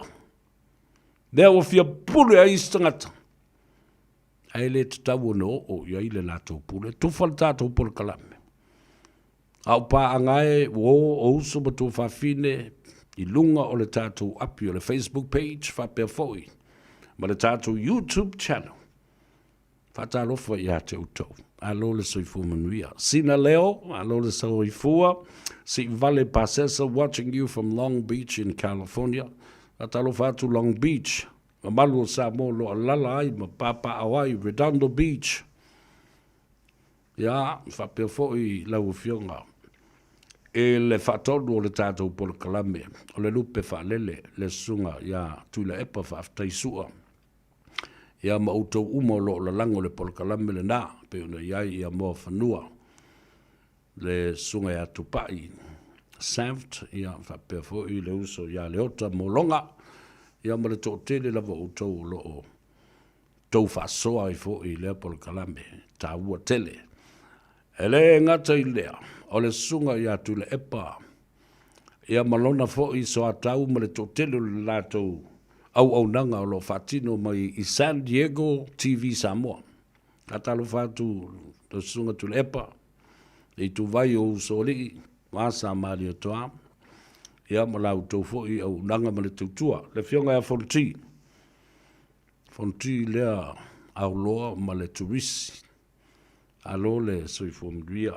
E le polo kalame fau leo te vavai atu nei iai.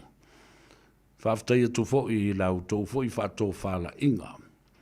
O le sunga ia lala toa ma le fionga ia le ota. Te lei loa po whea le mea o lo whatino mai iai ia. Le polo kalame le nā po Sydney, po Brisbane i Australia, po Melbourne foi ai avatu lau whamalo. Ta ua tele ma ta upo lo whasoa iai ia foi. Te mali i o le atunuu. Le fionga e lala toa. Ia whapea fulsunga leo. Keep it up. The more we talk about these issues, is the more our people will come to understand and accept them. Atalo fatu i le polo kalame fo i le tōtele o le e tū manu ai le tū longolongo. Le tau tai mata pala pala. Tau whai asiata ma le lātou fo i a fionga a fui mauno. Anae Martin anae i a ma le lātou fo i tau tua. I le tau te iae ma le sunga le a taua. Si teine manu fui. O le popoli. O le pole botu i tua. Tu e whaasavidi au ngā fo i le whaasavidi mai ai. Ioi. Wa au tau se sila e motu le pola. Na pau ale na o le mea o pū e sao mai ai i tonu le matangi. Sina savidi lai tisi. E ul toi apa i ai e tāua whai mai matoe no noa i lunga. Wā tiri ei tangata nei. Tātou tā i lumba pe o na sao noa le au whinga luanga meise. Ta mā o le ekalesia. Le ati e kupo. Ia Mosese Vitolio Lui. Atalo fatu isi pol kalame fo i na isi uso. O lo lango mai. Pe o na iai ia le sunga ia manatu le lei. O le sunga ia pesta mai le lo. O ai uma isi ia mua ava le ulua i li i mua ava mai Salt Lake City, Utah. O le uso ia Sam, malona fala fofola. Mai inai Mildura. E Victoria i Melbourne.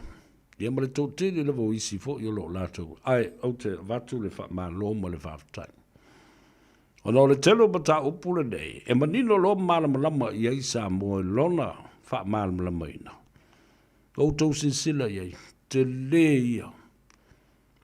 te le ia o le furi tua o tangata sa iai le HRPP. O se ese. O tau sila atu i Samoa. Le mea o iai nei, le nganga o tangata. Ua tutu fatasi. Wale o toi amana ia fo i le totele la wailo le leia. Lena sao no lava eitu le pa i lunga lana porkalame. O le mea leo ua tupu nei Samoa. Wale ai seisi o le atunu e toi fia whaalongo mai ia i tātou. Tala sa o alana wha eitu le pa. Wale ai seisi e toi fia whaalongo mai le HRPP. E ta tau no tau sila fia le mafu anga walai o na le toi fia whaalongo mai seisi le HRPP. Wale o toi amana ia ua pei o le mea elo fo i lea. Langa fo i wale o toi eisanga. Ele o toi lilingi mai ai ni manuia ina lea o tū le malo o i le whaola tanga o le atunu.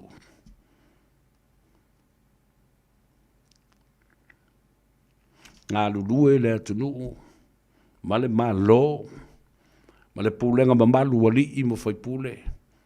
La le tauni unga e manuia. Tangata uma. Tangata anu uma. Ngā lulue le malo, pūlenga ma malu wali i mo whai pūle. Ma le au whai ngā luenga to tofi a le atua. Ea, taunu unga e manuia le atunu. Ngā lulue le malo ma mana ia mai Samoa lo alala ma papa au i fafo ma whaafetai mai i ai. I le tautua ai tau ma lele a le atunu. Nā le me tupu, ma lona taunu unga e manuia le malo. Nēl nā lei ono whaafetai lauri. Wa mo fo i ona folosia le ngona ma se vai ngai lumo le atunu. Ia, pēo nau whai atu. Le mea lofa le atua. Wisdom and knowledge is the application of how the learned knowledge can be useful. Aure tā ua le nā. O le poto a o wina e mawhai e le ata mai o na whaalili wina. Learned knowledge and wisdom is the application of that learned knowledge. Ina ia manuia ai o tātou tangata. Eo, o tau se sila lai e. Tanga i le Samoa i le whaavai papa lea, lea matanga o le campaign lea. E matau tia, ese le mea lofa lea tua. Na tuu i le tama lea o lauli tulou. Le tau tama o le sunga lauli. E se foi mea lofa e tuu ista ngata e li poi ai ma lātou la lango le tama lea.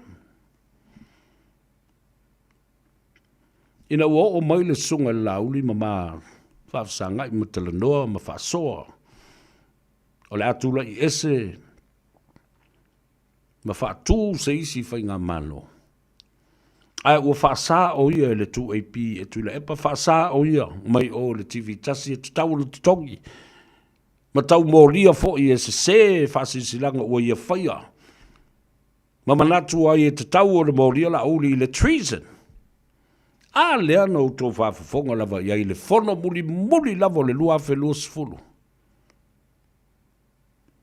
Na ia tūla ia i lunga. Ma whaatū le lafo. A o le ta ape le paramene au te matua i o wafo. I se teimi e whaatino ai e se tai.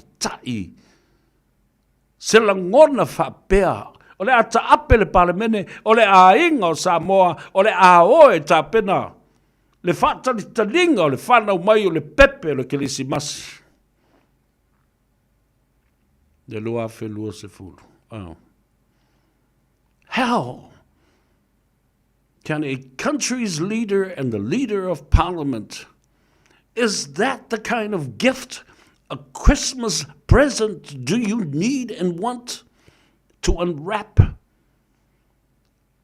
It was a threat. E o tangata ma le whaafewhenga le nā. Tō te toi o mai pe au marakirisi masi ma le tausanga fau. Sila iai Samoa. Nei sila fia le leia le tua. Le ai o se nganga loto wha mangalo. O le ata ape le pale mene a lau atu nuu o Samoa. Le atu wae. A lofa mai I sui usu fono uma. Walu le tausanga o mātou wha aunga ngase. I to tonu o le mauta le nei.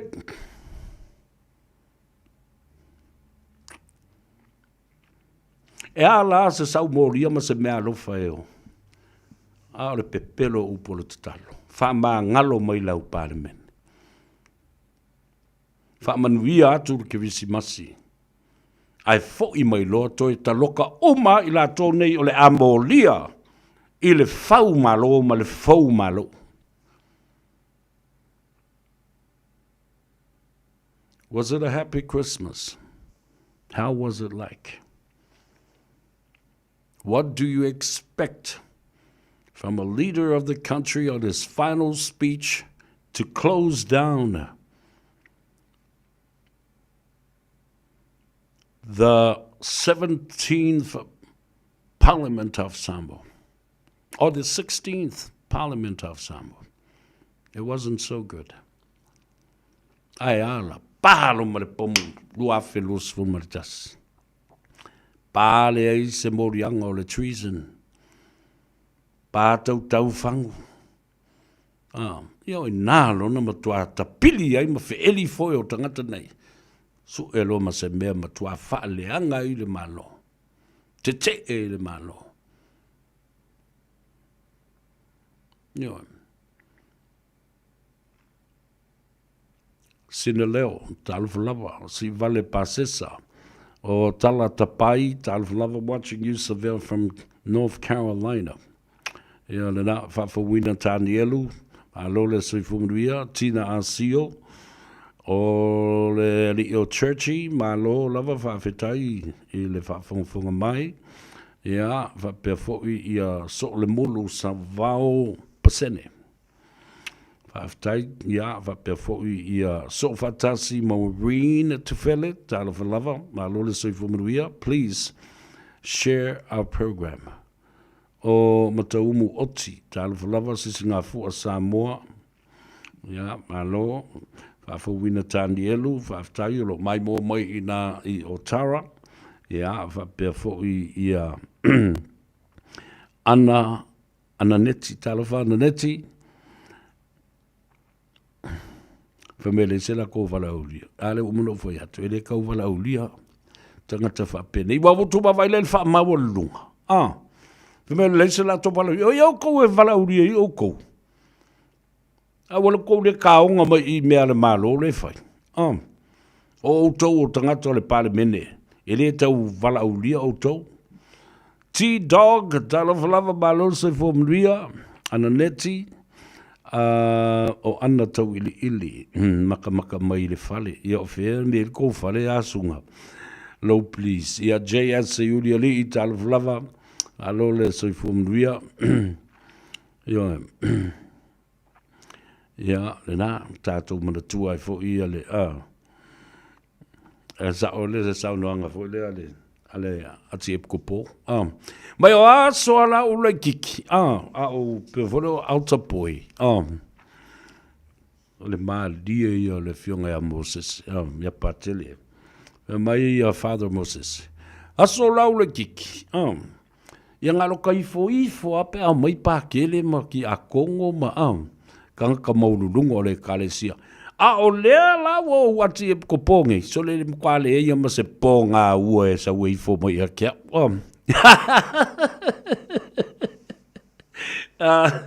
Ere dera ne bava foina wadi ia. La wadi ia, ko le pa malala ko vaenga le nga so le leo mai saunginga leo mai le. Ile a foina. Leo mai fo I le meo ka alolo ia nga fai. Ai sea. Afia kama a ami. Ai le ngaka le nga o inyo lako wafo I. Yo lako kusi vala ulia. E le tau vala uwina o tau. O le mea olo fai le malove wo tau o a inei mea wo tau te te e haia. Wo tau fiu te te ele ai ma se kea mai o la uri se si o kou. Fiu e fai mai o kupe le kumalo, ma tupe le malo, ma tupe tangata Le o ta alo ai ia la uli ma le tumana. Ala ka alo uma ia kangaka. Everybody is playing the ball game. Everyone in these districts of Fono Whawai. Lei ma se popole. Ngai iai se me popole i le Fono Whawai e o i le bank. E whai mai se lako overdraft. Polea, nothing at whatsoever. Yes, kala. Le kala vole le Moses. Kwa le ama se po ngā wanga popole i ngā me. Kari kari e o le saunginga le. Ile nāso. Fatalo fatu Bruce, malolo soifua, Ashu, malolo soifua, o tala Ashu, ma Bruce senga, talo falava. O Talia, Ashu, talo fa Talia, o Talia. Ia, o le pila Leo, talo falava, malolo soifua mwia. O Caroline, Lima, talo falava. Ia, ia tea. Ia lava le tua malona anga le lei. E matautia, se warula, e whai besa upuki, i ngau saulola ia lea, tala atu ia te o e le matautia, ese Samoa, ese fo i le mea na whaia, e Samoa i aukilani nei. I le ngālu wenga whai whatasi, a le tafa tolu o Samoa i aukilani nei. Le ofisa o le konsula, le tama le malo, le fionga, His Excellency, a fe mata palusalue fa po le lua malona au vaa. Fa pia foi le sui konsula le fionga le tamaita i a telesa Dorothy. Ia fa pia foi le fionga i a tu le tufunga nanai. Ia ai maise le au whainga luenga le tua fine i a hana. Ma lo lava whaftai i a lana. Ma lo whaftai mo le ngā luenga tautua. Le tā whatolu le dā whatasiai malewa senga. Le mafutanga so fatasi e whaife au Samoa. Whaurulu i le lātu teitei whono le fionga i a Father Michael Enderman alipia oka se batau tia. O le pese ma le siu whafonga mātango fie na tau lunga i ai i le aso na nafi. A le fionga ia patele Father Michael Enderman. Aso ia o maa wō male a fionga ia Father Michael Enderman. Po fese kalapu mati tafa whao ia o ame whaia Samoa. E sile fia le lei e le patele. A u le MC ia po rau te pese ai ma wha fifia. Ia ma wha soa le polkalame. Te ia le watu o liste le titi le nā a watu le. A le au lei o kingiki le kulia koe pakere. Kulia ko male note mai. MC, brother Severe, vai eu, o le foi fia pese pa aquele la cuia. Você que me disse o pese, vai com quem que ia, lá vai a patele, vai a patele o lei, uma não vai a patele o lei, na essa lá ele, mas tô só mais um não foi e o tafa, se o mo le watu foi statala, ya. Alu lola i le tene titi avele tali o ia patele. Le mai le ia taua, le mai savea. Wa le lei, a le la uto e atu. Fe atu patele fe te alu iei. A fe mai, le la ualu i au te nofo i au tafa. Ai se a fe mai lan fe mai savea fa molo molo te alu atu te nofo atu i ona au tafa. Mingia e ngā male niso pakere ngā po. Ia saulo ma patele vatu. Samoa le whaafonga le rei a fiafi. E tele whaafianga e le lau fia. Tele fo i le au pipese ia ma le au. Lau i roa i le nei taleni. A o le so e tau a lunga. E le vivi inga ma le pese o le alangina. E le fionga ia patele. Ia saulo ma patele lunga fa mai ai ori se velo us i renga o ke ro pese e o fa ku ia sa o le o u sil fa fonga Samoa mai o tori matato pati patia le ta leni o le fa fia le fionga le li patele oka ko le matango fia le pese patele le napo o ma sa bari patele o va tu to luota ba ta ila sa va vali tu va ta sin patele Vak sole, wa, le fa mai, au va. Mai ara mako wo, nei o ngai o nganisa, anga o mai whakawhao pātene. Ia, mai loia. Mai loia pātene. A whela o nisi lena watu whamea latu rof no foi au ta whao, se mali ero whinga. Kere lopo wheo o ngimo ia. Ia, tala malia o suanga le va tele, le tāu o tele. O le aso ana nafi, ia wha pia foi. Samoa i ona tulanga mau poe, ma ona tulanga tā ua, ma ua lunga ai le fola o le whaaloalo. Lea na mamalu maunu ai le maota i le alo whao le maota o Samoa. Tofu lava le tangata malona sao sa whatino. Po o le pese, po o le ngasi senga, po o le siva, po o le tala malie, e tali ye ai tangata. Po o le pu e ata, ma le pu e ina o le tātou po le kalame whawhitai atu, le Radio Samoa i lau whionga le pule, sa le oula se mau ma te o sa ngala, ma le au whainga luenga. Le whionga i apestata ma le langi LJ lo le sio. Haftai.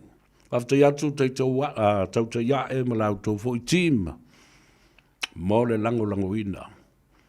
O le pueina, ma le live stream o le tātou, wa inga atoa, ese le tau. Whaftai le atua i. Iawa noa le lei o lo tātou moa.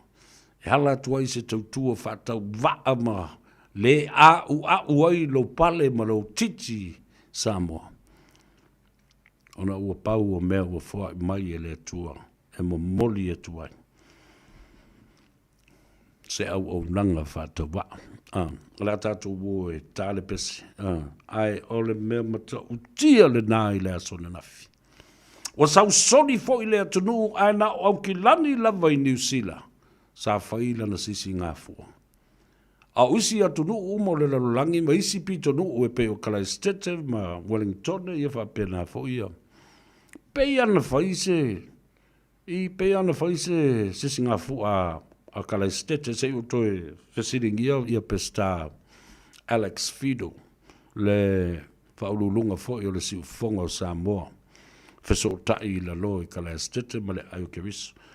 A o le mea lena wawa ai e iana nafi i le malae i au ki lani i tāmaki makau rau i māngele nei.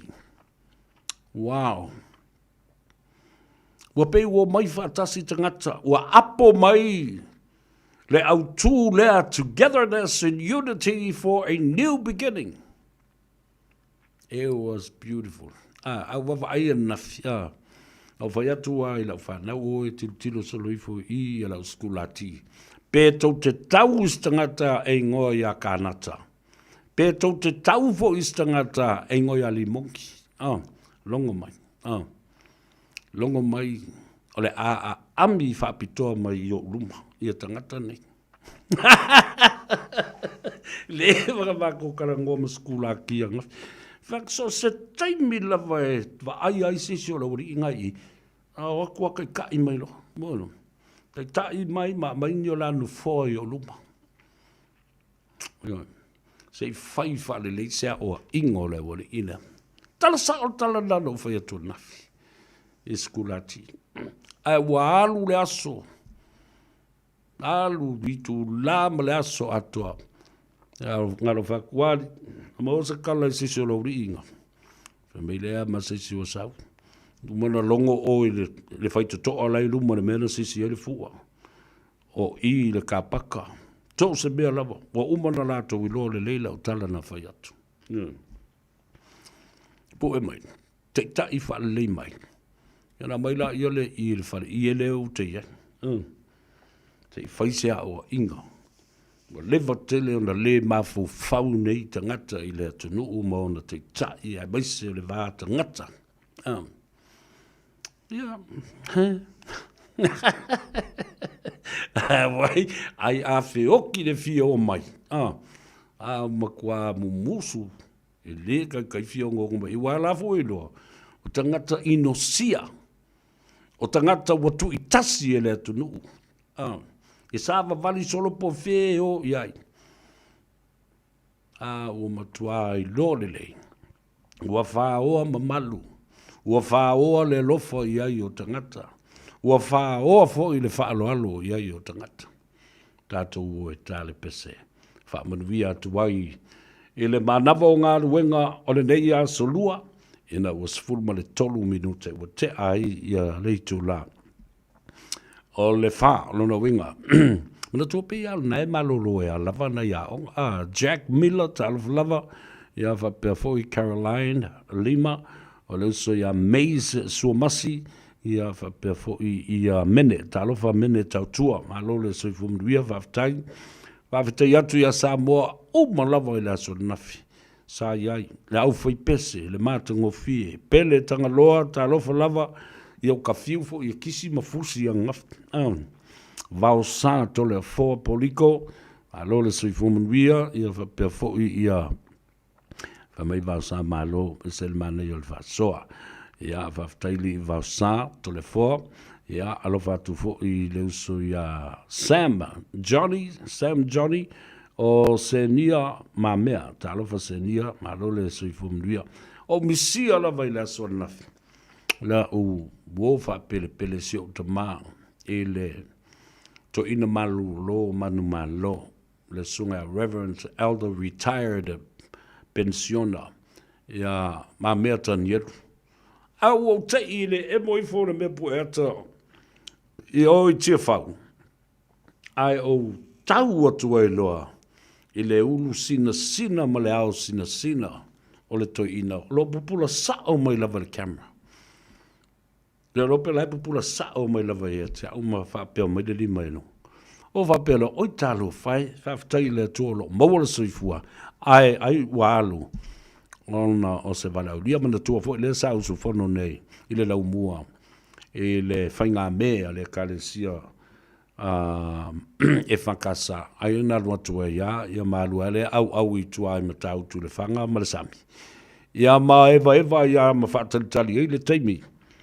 O le tuto tasi o le malo. Whaftai le tua. I le soifua tua. Umisi atu oe. Ai o le tuto tasi le muamua le ua whaisi. Wale mawai i le to ina. Ia ma mea tani. Luma le tua. Throughout the years, he was always present and he will always have a part to play in many of these independence celebrations, anniversaries for so long. And I was very grateful to see him as he sits on the pedestal of the main stage with many of the diplomatic corps and members of parliament and also special guests. And ladies and gentlemen, what a joy it was. Yeah, George, number 1. Yeah, to Mary Cuero. Talo for Mary, my Lord say for Manvia, Bruce Sanger. Yeah, I might say for Ileuso, ya to silly, twite malo. Talofa stau, I've been boiled on Maria or Leuso. Ya, Fapefo Ileuso, Missiluki, Oka. Matautia lava lasso and enough. Ele sunga ya sua. Missiluki, Toluma nave, sua famwina.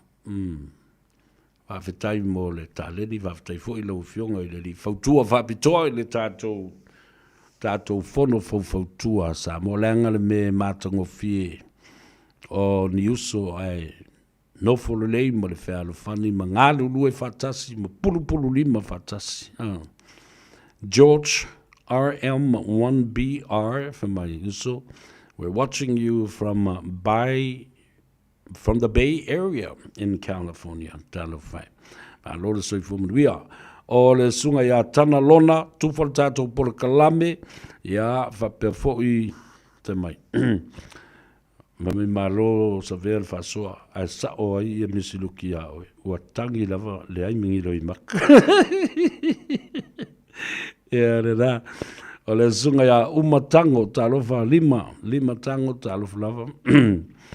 I've taken mafuta mai, Sam Johnny, and all of you. Yeah, vatalofa tu foi naita mam tina matatua I la so na ta fiu foi e whaatalofa.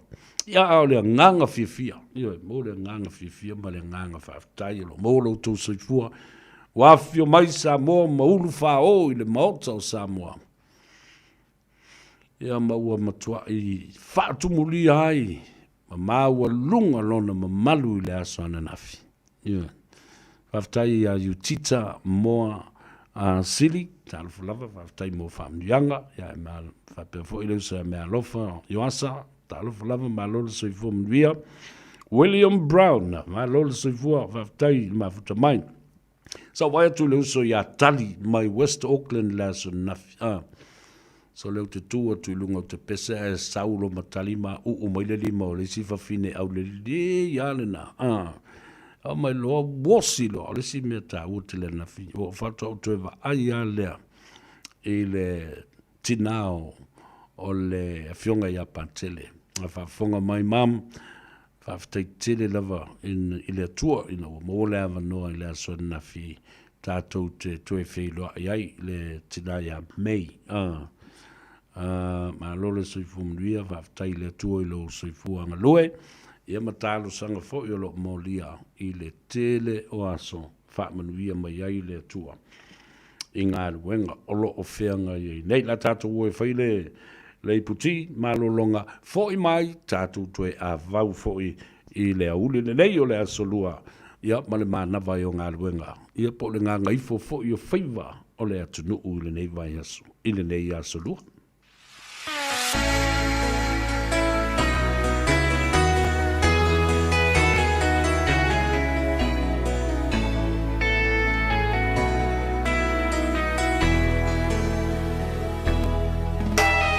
Usi fa'ava au le savili I le finga ngalo o le ali La upele wale a I maseisi O le rosa sa o fili fili Mai funga la au uma I vanu mahatu mauha Mawalulunga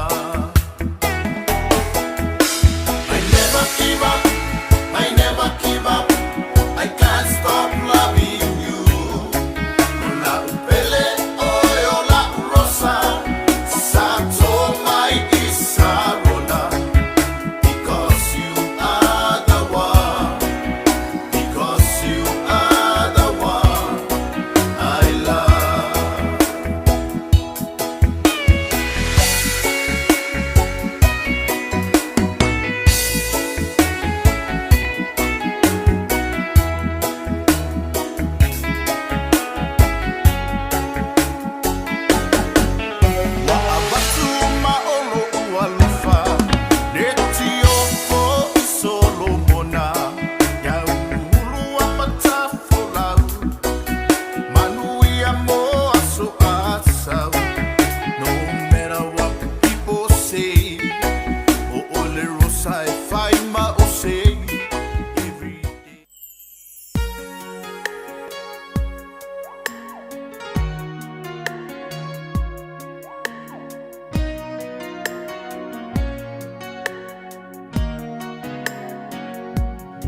Ta o tu pele po malingi o ului mata o ya wele malo Se angelo alofa ba I mai lo loto Pio se ata yo ma faunga le ma fai no maua se moi Ta lua yo mana tu fava le sumia oi Mamaungona maleang sala Be mutai le tama futang Ole file le moi E tau ma fai fa aleanga Bele tasi oile manu mea Lo ua lo fa avalea Bau fulinga e tu mauia I tele tu ave esea We'll never find some more, yeah, oh, yeah. Oh, Lord, I love family, yeah, oh, yeah. We'll never find some more, who will not, oh, oh.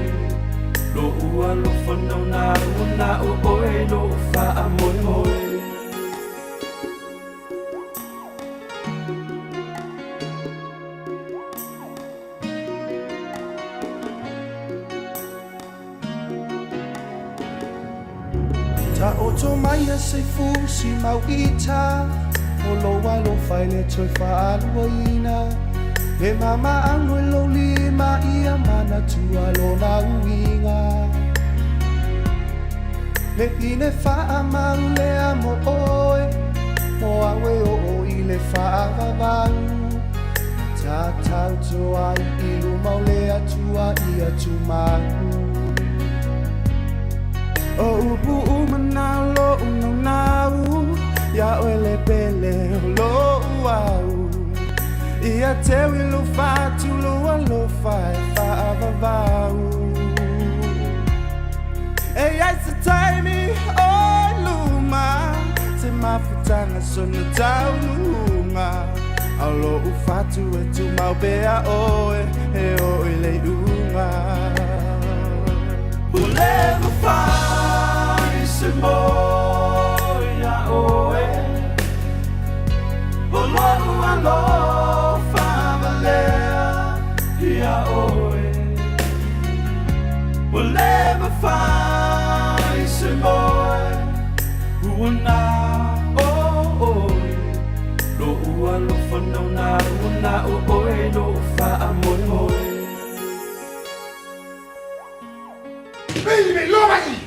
Hey, hey! Radio Samoa. Taslima Ivaton Amo.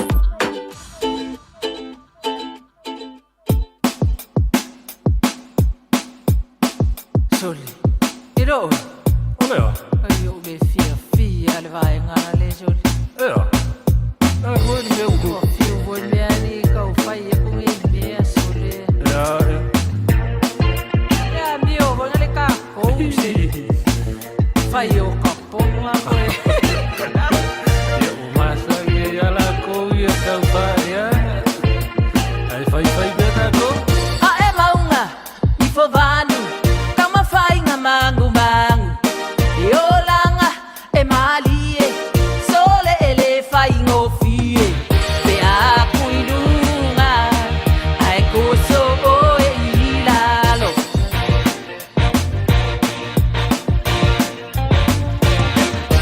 Fai kionga.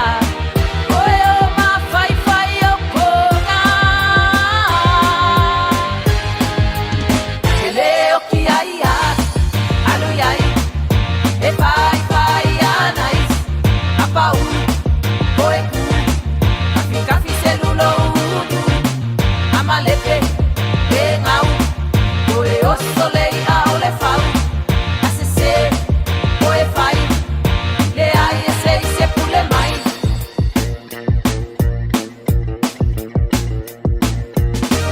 Awalava. O pole fua. Ile pola e mo kuikua. Paulava o le vai vai. Aua uala kule mafai. Pakulo kuinga. Makalo kalo lo lima.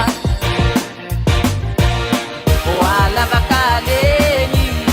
Se kau mafai e vai ila. Ke leo ki ai a. Alu yai. E fai anai. Apau. Oe ku. Kafi celulo ulu. Amalepe. Pe ngau. Oe o solei a ole fau. Asese. Oe fai. Le ai e se pule mai. Ke popole ile a ko fa le anga. Wa o le na ko masangi la vale lo ko le anga. Ai yonga fo ye fa yo sanga ma umanga. Si o i vale ko si fo yo la wasa. So se me afaulava. E fai ngā kare a makanga. Se olu i ka umeanga.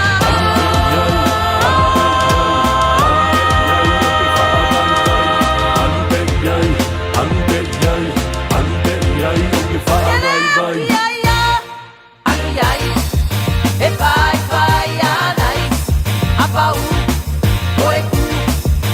Kafi celulo ulu.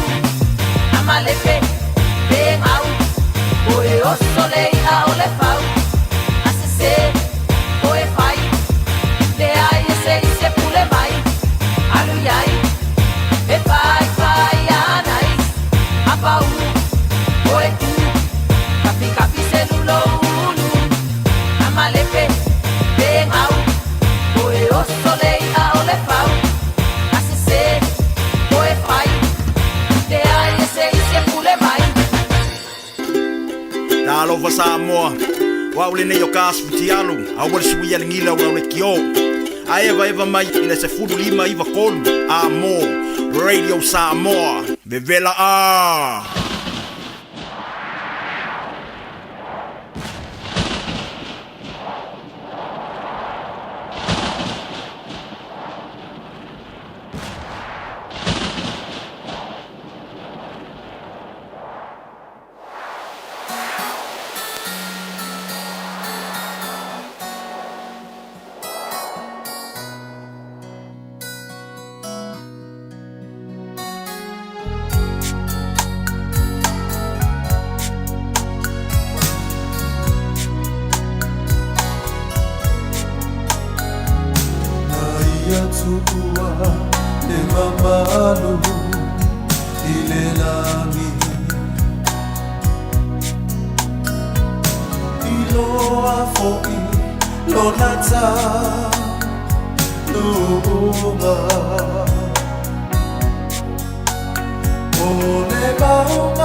Ana fa yele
se tala whaafarongo i le langi Me ai se langona whaape nei Me ana whai e le ole lo whale la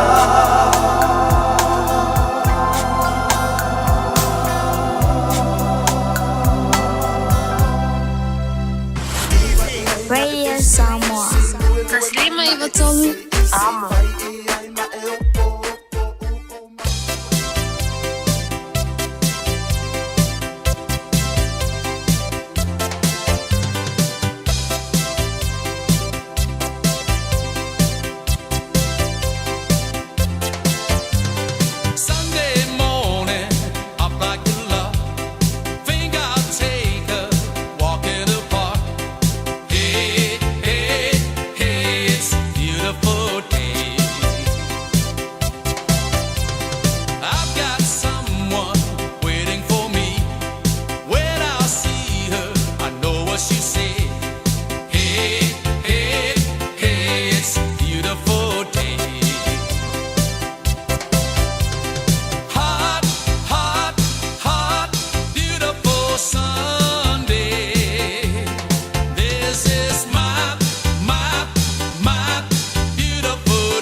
noivo tu, amo.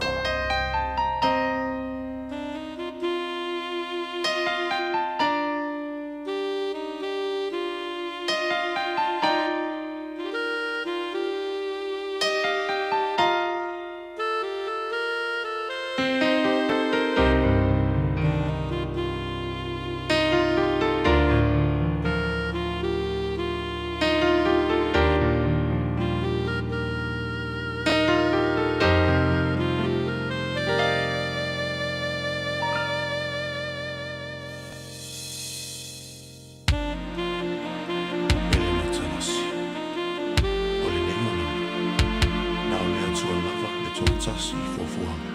Ia, toi whatalo whatu, o le ua mele puki u whasi malulu fo i o le fiafi la tau ia. E le pa ia mawalunga o le whafonga mai fo i o le atunu, ia mai sena i o tātou tamam tina mātutua. Ia, olo o tāpua i mai mauta malawa. Alo le sui fo maduia, ia whapena fo i. I le manawa i o ngā ruenga ma le ngā ngai fo Faiva o Samoa.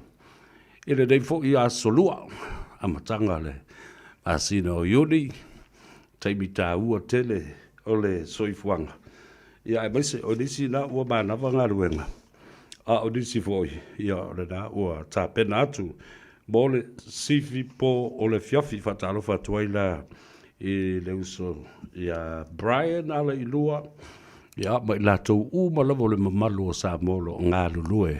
I le company sekula tila e tau o le Allied Security. Ria tele o tau Faiva i nei po. Ia maso se company a Matrix. Maso se company sekula ti awafo i. I le whaingo fia lau tau ngā ruenga. E tele teimi e la matia i lau tau soifua. Ia ai mese fo i couriers fo i lele e o e momoli tupe whaatumu ai i a meo masini tala tupe fo le ATMs i le atunu atoa. Ia le fidi la matia i loutou soifua. Ia ma le vaaia fo i o mea Tortino Isi Company. Tau na mata lia o tau, ma mata i tuina loutou sanga le mu. Ia i le teimi e whaatino ei au tau ngā ruenga, ia pe alu fo i loutou petrol. I lea teimi, ma lea teimi o le po, ina i anga le lei atu le tua ma la vea i fo i loutou soifua ngalue.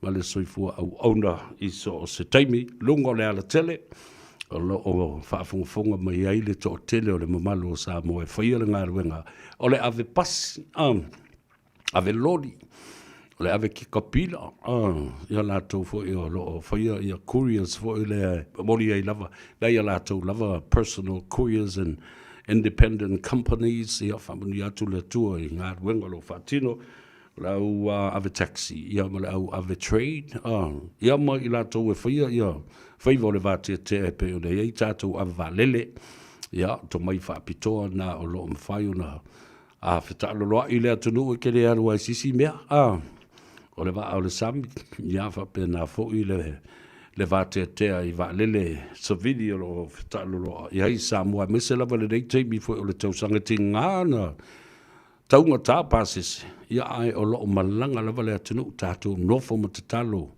ina ia tāpua, ia Faiva o le tātou malo.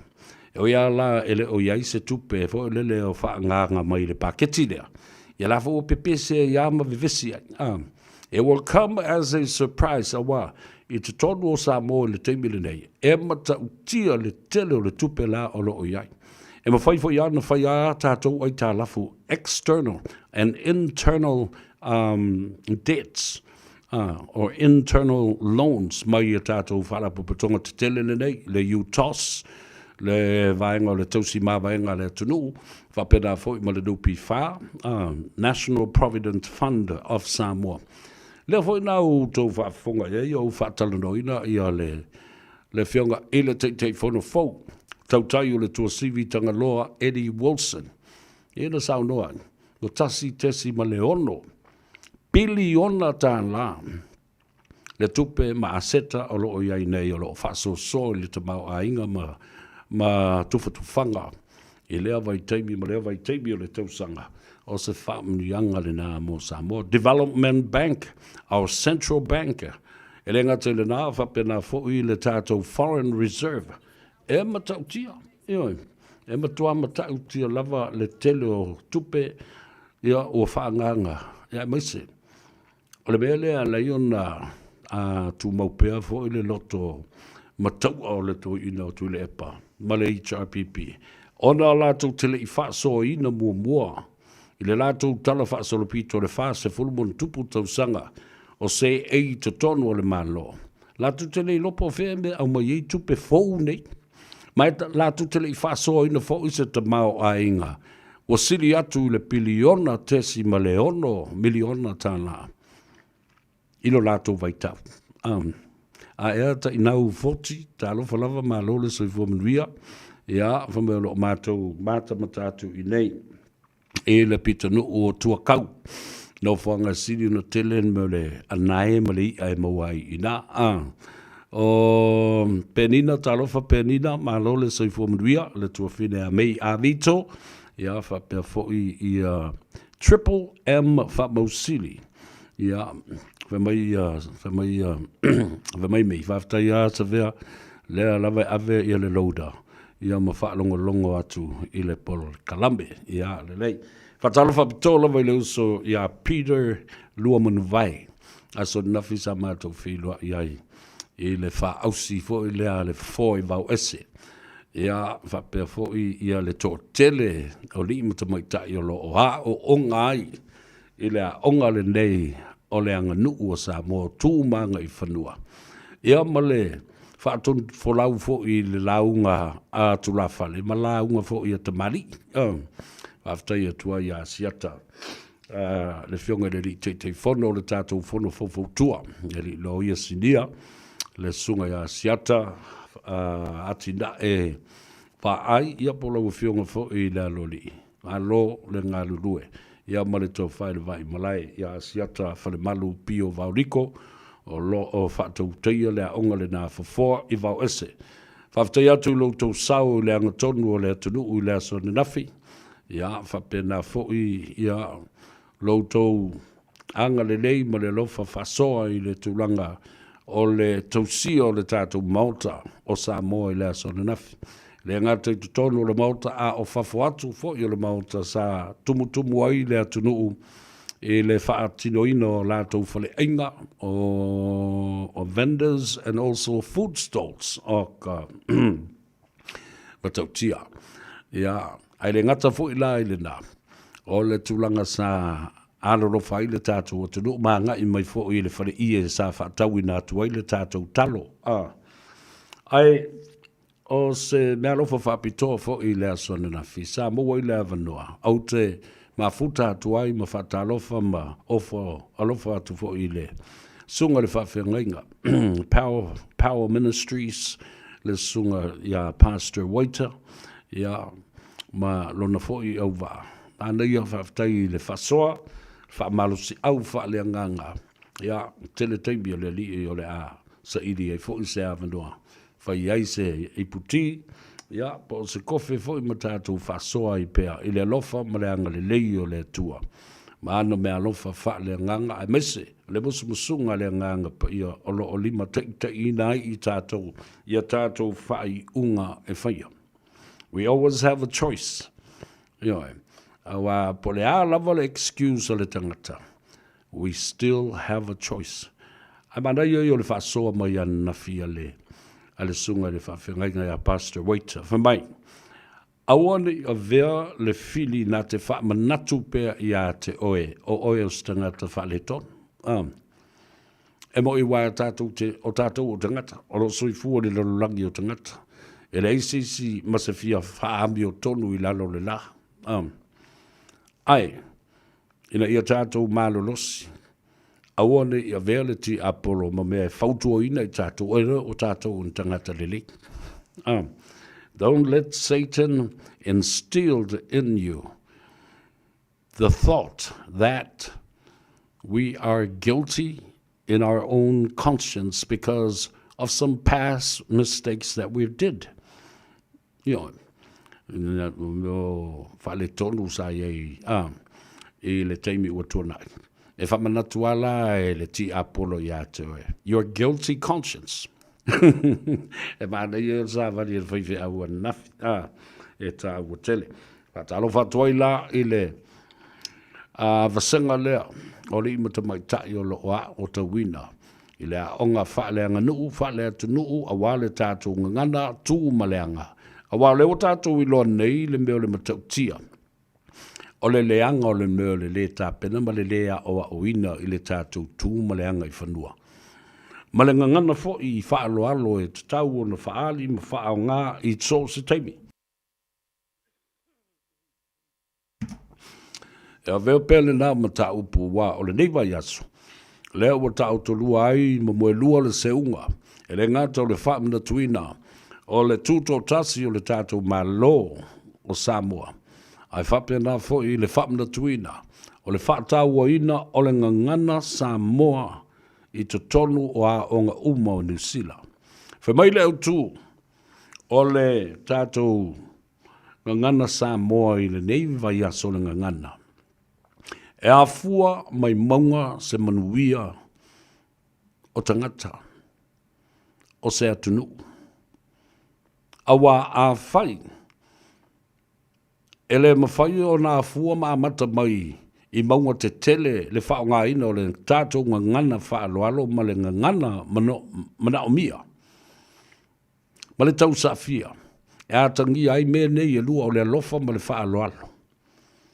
A whai e le mawhai o le whao ngā mailunga e tangata ia, o lo taita ia le atunu. O le a whape whea la o le maua se manuia o whanau lalo vaua ma tūpulanga Samoa. O le wha mawhaina le nā o le nei vāenga o le tausanga i le masina o iuni e le ngata o le tūtotasi o le atunuru. E ai whapena fōi i le tūlanga tā ua tele o le whātāua ina o le ngangana Samoa i tono o le atunuru. Watu le whamalo Pelestene o le whangasā o le wharapuputonga o whaia onga Samoa o lo a o tawina le ngangana mai a onga tau amata preschool se i o atu i a onga laiti se i o atu i a onga intermediate o atu i a onga le kolisi i a whapefo i a onga maululunga se i o lava universite i a mamatata SS. Wafta i atu i lau tau sao i le whātaunu ina o le fo i tiu te tā ua tele ina ia tū mau le tātou ngangana. Ai pangalea, ua solo le falute, ua tawhea le tau ofe, ua wha masangia ai le tātou ngangana, ua outou sila e o lava i whaipule o le mauta whano ma le pāle mene tulou. E o atu, e ngangana whaatau mai titi, e le i loa fola, ma whaatino se folo sanga e tau au whai e ipa ia ma papae sa mo i ona tūlanga mau pue ma whalupe. E ma tua nothing lava. Le i le fia. Le malama la mona u lolola, no e lolola ia leo. O lewa na ola ta whau. Na ola ta ufa me o le ola ta whau fa mai e. Ia e whio i fwoi mamatai. Ma suafa matai. E ma fua mai le nai le lava o le tautua, ma le lava, le whasanga inga, ma le tainafi le nale, ma le whaapusa le nale. Pe whaalongo fo i ne mātua, oi o a upu e whai i nei tangata. No mai la ia leo nei tangata, au mai ngut puaa, mai upu mata ngā i lunga, o le ea tu lou, o le upu tō i a te au whaafonga mai a le atunu. Ia. Lea ngā awhai o le mawhai, o na ulu mo tāwhu lau, upu e watu e o lātou a inga mo lātou mātua, po aini o lātou whaasino manga. O le mea lale nai e watu nei e le a tau sawea. Whai tete i tala so o na lalafo tau te le māna malama iai. Ai maise o upu e lalafo i le atunu. Ia. Tasia na o na wha manga mai au lo ngutu, e lo le lei le tu ai ngā whale a onga, ma le whale tangata, ma le whale pasi na vali mai le pasi a re ira.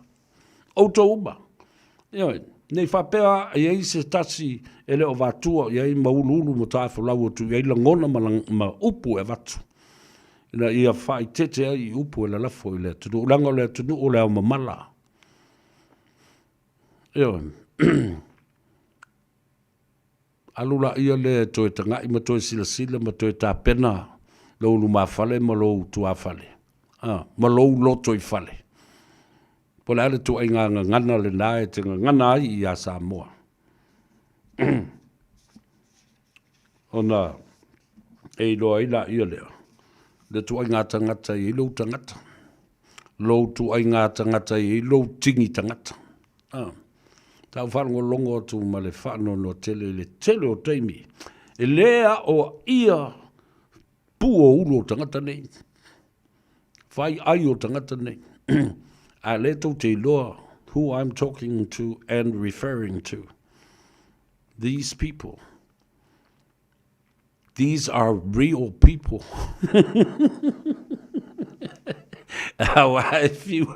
If I tanga whavelevale solo vo le mafa a wo to I loa le atingi fale ma le ano fale o le atu inga tangata whapene e sau ale le tala. Io lana fo lana na ele, io na oe e whamaalie le whaingoa la tau tala. E tali ye ila i leo tangata. Na o vale e tali ye ai. Ai se ao. Wala na tupu le mea lea.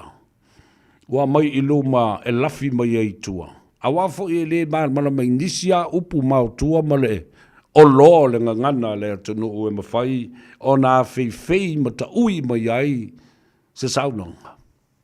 Nothing whatsoever. And you know exactly who I'm talking about. Fitu tupo, tala whalava, malole soifo manuia fitu, triple M whamosili, ia, whapea foi i alta mai tai. O mei a vito for my knows of it, those people are not normal. Tofi lau sulu I fale SF ya me si paya, tala whalava. All I ask of you, please, share our program, give it a like or smash the like button, and then of course, leave me a comment. I love reading your comments because they are fun and also they are intriguing, and it reminds me of something important that I haven't touched on. I would tell you loto a whaio ni o tō sao e ala ni au tō tustu sigla I o tō fo I mawhauwhaunga e tā ua tele. O le ale lauda le whelua I oi me avito. And please, can you name where you are listening from? Ta waipo whele I tū malo le nai te iai a whele no whanga o lo o e iai I le taimi le nei. Oi last one enough. E se le tā ua tele I la u whalangolongo fo I ma le tutoa I le saunoanga fo I le ati epkopo. Mo sese vito lio lui. Whamai, o mai a tātou o e whau malango le malo, ma tātou ngā lulu e whatas. A whai tātou te whia manu malo, tātou tā I luma. Aua tātou te toe apo ina le pola e motu I tua. E alo whā le maota o Samoa. Tā ua tele. O le alo whā le nā o le maota o Samoa e whānau mai ei. Ia upu ia o le alofa, le ngā lulu e whatasi ai ma le whaalo alo. Toi whamanatu mai ai. O le autū lea o le misiona atoa le fionga. Le ate kopo ia Mosese Vitolio lui. Ia whamanatu ia I tātou. Ia tātou vivi I atu I le tua. Malea nganga whawhetai I mea uma ua le lei ua ia whaia mo I tātou. Beautiful, simple and straightforward. Straight to the point. Ia tātou maua le nganga le na. O le tele o tau sanga sa o masani ai I le fionga I le ate kopo a o le I a o tau lava whaingo I a Father Mosese a o ia vaia fo I le kalesia I au kilani I Sifo, West Auckland. Tele ia sua ngā tupe sa whai palisia e kalesia katoliko sa o sa vala ulia iau e whai mawhawhonga e whasoina ia le porkalambe ia po o sa ili ngā tupe fo I a lea palisi ma lea palisi. Tele ala ina maa whairoa I fo I ma le whionga ia Father Mosese I le nāwai tau. Ia mau te whiwhia fo I ma te whasoa wā e whetau I fo I o mā ngawha o mā ua uma o tama o le 1,000 potio. E le mātou nuu I sa fotu I le whale pōwhai sula mai I finao. Ia a tasi le nei fo I nuu o le mātou nuu. Ma le tu malo le nei o ngā Gagaifo tasi dua tolu. O le matuato o tele lava o le au whainga luenga e tupunga mai ai. Io, e re ngata i le whakasā, e whapena fo i le metotisi, ia e whapena fo i le ekalesia katoliko. Io, o le tele la o la unga, po o mea fo i o te tautala ai, ma whasoa ai, ma whawhiloa i le atunuu. Tele o la unga e amata le upu lea. A whiloa i le atunuu. E masani na uwhai atu. Ua alo wha le mauta o Samoa. Ua mamalu maunu fo i le mauta o Samoa. Leanga o leo o se ei. Le mamalu o le au whainga luenga tutofi le atua. Whapena fo i. Ona no whaia. Pou la unga masua u lolo. Samoa i ona tulanga maupoepoe i ona tulanga whalupe. Tele teimi, mātou te mafuta ai mo le fionga.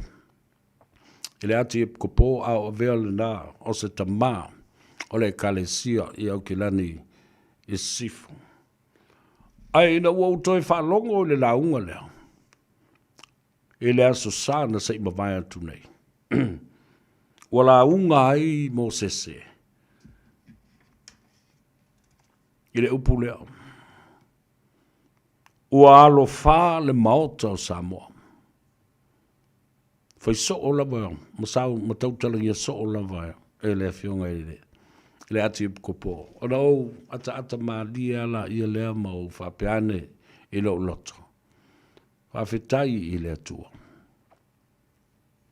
Whawhetai i le atua. Ua ngangana ai se tai wha le nganga. Ole e kale sia i la ufasi foi taulea. Ba mala ufasi foi upu lea e whata ua i le tele o la unga e whai. E whailoa i ai ma le atunu, whailoa i ai ma e kale sia, whailoa i ai i fola ese. O whailoa inga wha le malo, ma whailoa inga wha pulenga fo i wha le malo. City councils, ia ai mase fo i le teimi o ngā lue. O se tangata whainga luenga, i le matanga luenga. O mata upu patino i atu moto o le Pasifika, the Ministry of Pacific People. Nga tele na whailoa i ai mana malo. O lesi tala pa tele na sauloa i ai lea sona nafi. O le whatau o ina lea e matua o le tūlanga onga ua o iai a tātou whanau. Ma le whao ngā ina o penga ta whailangi. Lea sau tau whafonga mai o mātala noa ai ma whasoa ma le fionga. E le tamai tai tustala whasalalau o lo li potia maia i a tau urumanga. O le tūto tasi o Samoa, le fionga i a leulua i a li i o tau whinga Asia Hooch. My Samoa. The usage of the social media and the foul profanity language that has now been used widely across the world, and especially here in Samoa. Fabalita la patili. Mai mbapa para iso pau malos. Ya, ana iso pau malos con capé, uma minha be.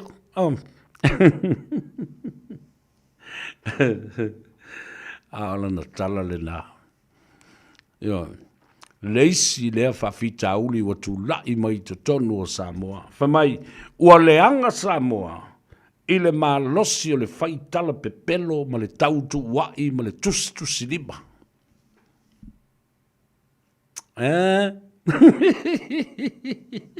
Maua le le pakelera wari kuskala ia ma le au le au whaikala pepelo, ma le au fake news, misinformation, disinformation. Me le whai o tala whi lau wai ai tala pepelo le ai se aunga ma se aa.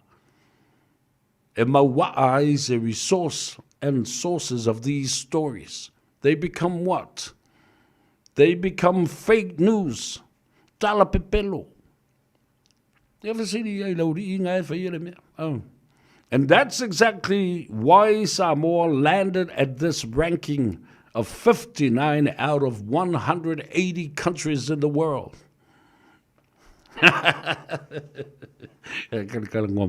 Ale simpola I leo le theme na au mai. E patele ma le fionga I le ati e kopo I le sa. Make Samoa better again. Toe fausia se Samoa. Ia avea ma se Samoa. Sili atu na ilo le mea. Sa iai mua mua. Le wa tau feo lolo mai ua turai mai ia se whainga malo fau. Tai fau. Ma fau nga fau. Mea fau. Tupe fau. E whika ke leo li I le pēr o whakue mea. O mea fau.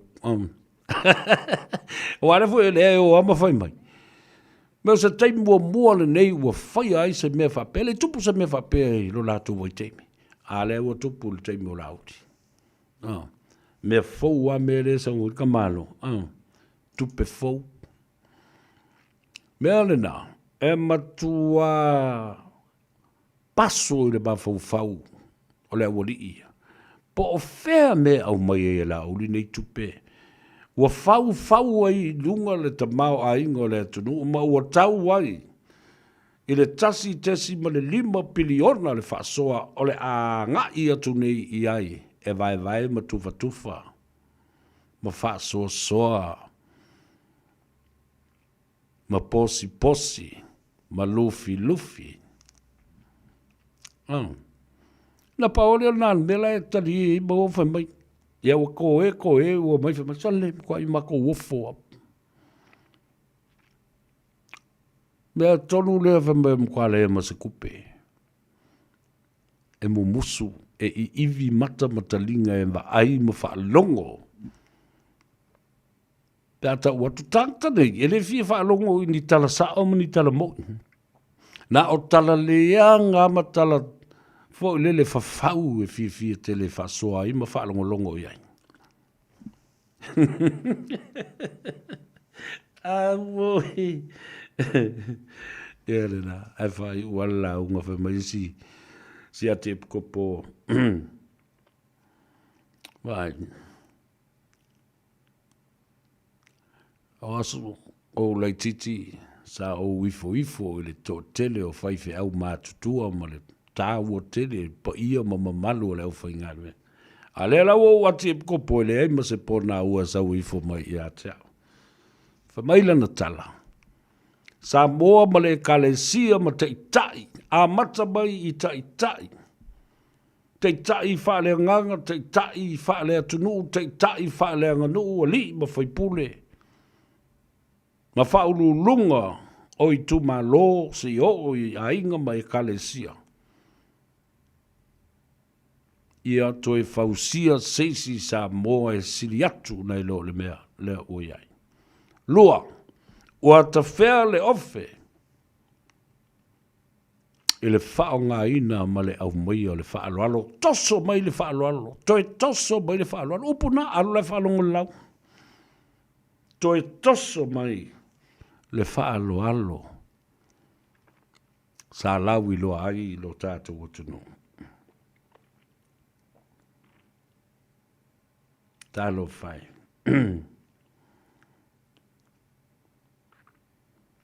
Wa. Wonge upua. Mela na onge upu loa. E onge tofa. O mai lo palau vale mai le tunu. Palau vale isi fai pule. Palau vale I tangata. Lau tele. Soli e mal tu la fono tu mau le mauta. Ia mi onga fai pule ta waloa. A mionga tau siri. A vitai le lofi atu le atunu. O sau soli le atunu. O leo toi wha ilonga ina po o ai. Ni vaenga wha uwhai. O le aunga le nā o te. O le sae le nā o whainga mea. Tu fa ilunga ida ni vanga fa fai po le o le malo o tu o le malo le na o le o to ni si anga i le malo.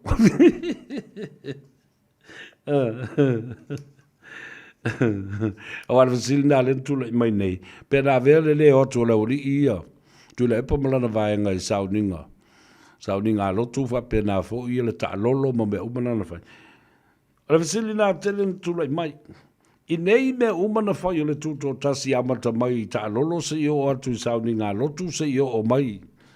I tū ngā waa ma ta longa kirikiki o lo whai nei. Na iai ena tangata no e mata mata. Ma mai mua ma tapua iai.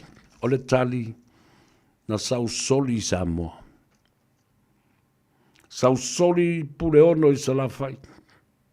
A mata mai o i le vau tupua se i o mai whasale anga. Se i tau nuu mai i le wafu i sale long. Sau soli le va au fonti. Le va tu tasi o le tupu o fonti. Sau soli le ainga i le tai. Le ainga na tō ai le pule na whanua. Ai se mai. E to toi le ele walau whanua o whaleu mautu angiangi o le malae o tau nuu i eile kale sia metisi.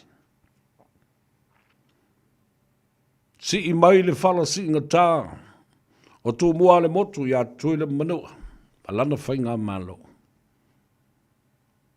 Mawa i atu inisi o le mātou ainga. Pupoli i mai la tau o suri ma whioi o tui manua mamana. Tanga loa matua le nasa au tilo atu iai wanga i mai. Le sunga ia fata o le ampasa ma le konsula o Samoa i to tonu o tuila manua. Talo fai i le whalewhao le usori. Nga le ai pua lii tau ili ma teo ma outou uma sa outou wanga i mai e le ta lolo tuile manua ai mai so le ta lolo a tua after yatu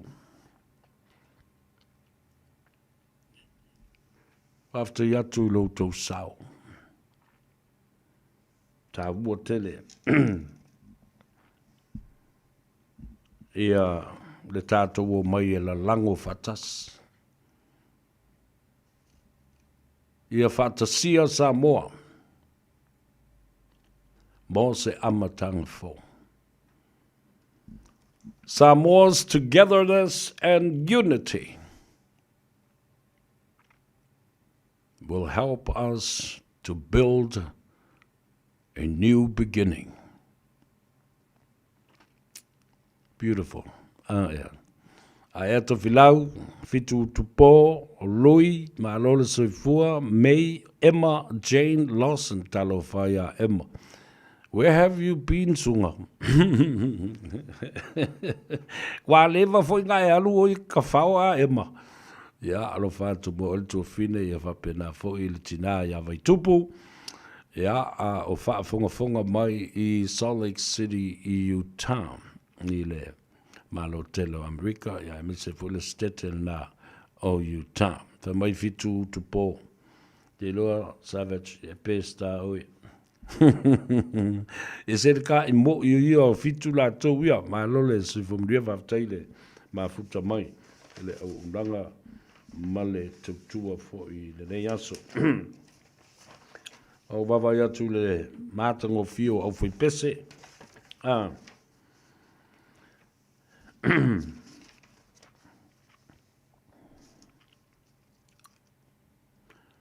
Ole mata upule I whai ngā me le tai. Talo whai. Ja. E lua tātou vai ai o le fia tau I le vasala roa, ma le tau sala o le vasala roa, ea le fai oi ai ma le tātou telefoni o le vai nu. Mai whale manono mā pai. Ia watu le whamalo I lau sunga le atoa, Jerry Brunt ma le au waa, a lo le alo, ma lo le taualo. Ia, ia lau malolo fo I dai o tātou uso mai, o le tamauli mai le tolo tolo, I sa le longa, ia nau umono fo atu. O le atoa le longa, ia o le tamamoni le anu manawa, fasino, I le fale fio ma le fale sala fai. Malelenga le mali e toa awha pe na foi. Le pa ia wā sua ma ti o malua manu vai. Alo le tawalo. O le tino lava e tasi, o le ngafa lava e tasi, o I tātou lava e tasi. O ai lai manu malo. Ia o le na, tātou lava le na. Whafta iatu, ka malo le tausini o, a malo fo I le whaata mali. O le tū le nā maleanga ta mali. O le loa malolo, loa fo I manu malo. Tātou o e tāle pese lea. Whaamanui atu ai, ia, I le pa ia mawalunga, o le au whai ngā luenga, ua manawa ngā luenga I le so.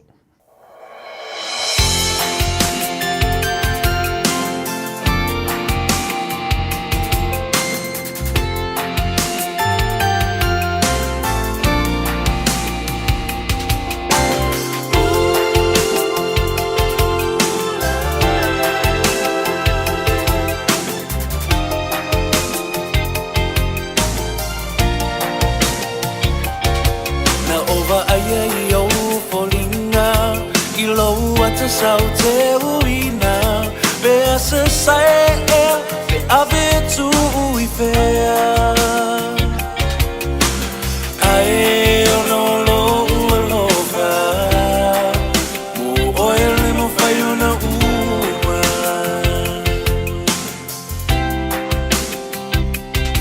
Ta oto I fo I le pongi sa Ma whaangalo le whaingata Ai tu mau pe o fallinga Ai o no lo alofa Mu oele ma fai ona uma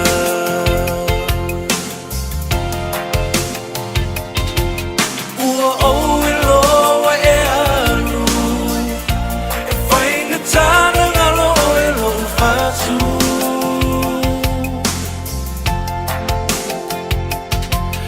Tama fai e whaangalo E mana tua pea o e se aso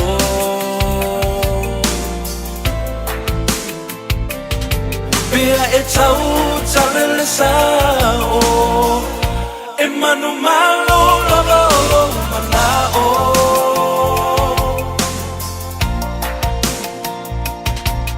Ua o I loa e alo Painga tana ngalo e lo ufatu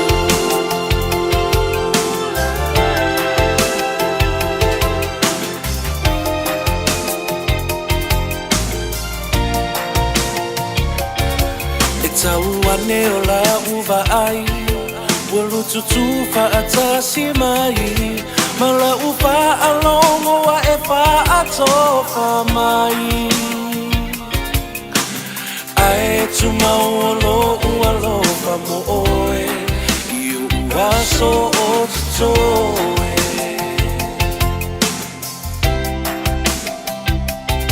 Ta o towi fori le pomisa E whaangalo le whaingata Ai tu mau pea o fallinga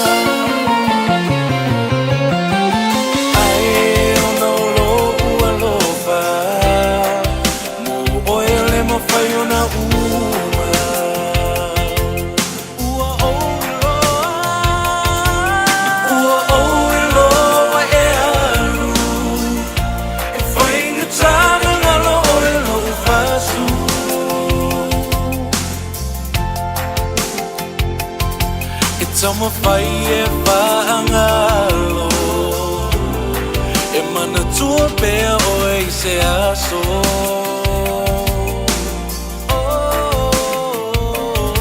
Pe e tau tala le sao e manu malo la lo mana o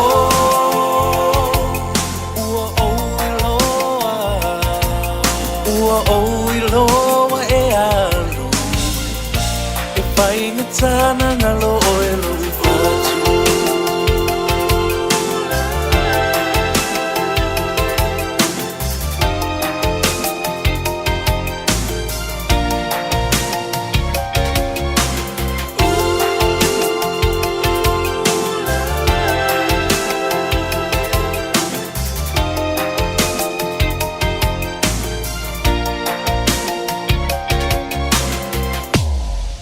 Tasilima e batolu Amo Radio Samoa Tasilima e batolu Amo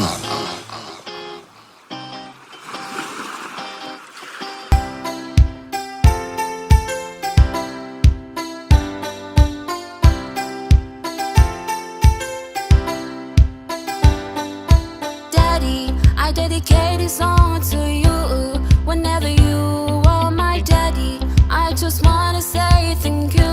I sing this song for you, Daddy. I just wanna say thank you for the things you do for me and for the blessings you rain on me. Sometimes I lose my way, but you still pray for me, and you sacrifice everything for me. Oh yeah, happy first day to you. Happy first day to you. Happy first day to every man in the world for responsibilities. Happy first day to you. Happy first day to you. Happy first day to every man. They do everything for the family.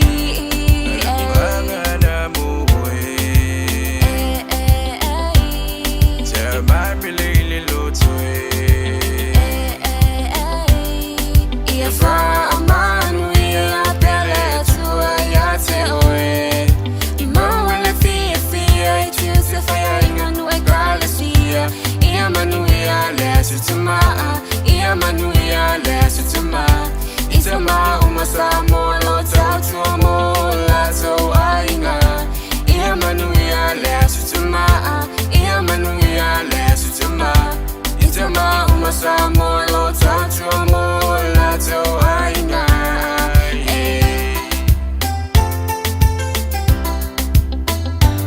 Saking baba salama sa imu pagi kuma salama sa pemahamoan tangi ko yaman nakauki sa puso ikaw ang lakas naming buhay nagbigas sa mundo ng gula lamang nga namin tatay at alamay di tayo maghihiwalay hiwalay ang alam mo na mahal kita oh papa happy first day papa I feel so grateful in my heart for your father Lengang alfa afkai la ko singa le olai la ko ile ai ngale fa vai la ko singa sa ngalo mala sa fakwanga ai maseka ko ava awal ko ngingo pimoli pilo pa pampilia on kim ia me elai nga sa le fo isa le faki kinga la nga mai a lo ko ako ele me uma ang isa se me ikas le lo fa kama le ngale lo ko mali nga imang yela sa kama alfa anga nga mo oi maya ma ko fa nga mali kinga ya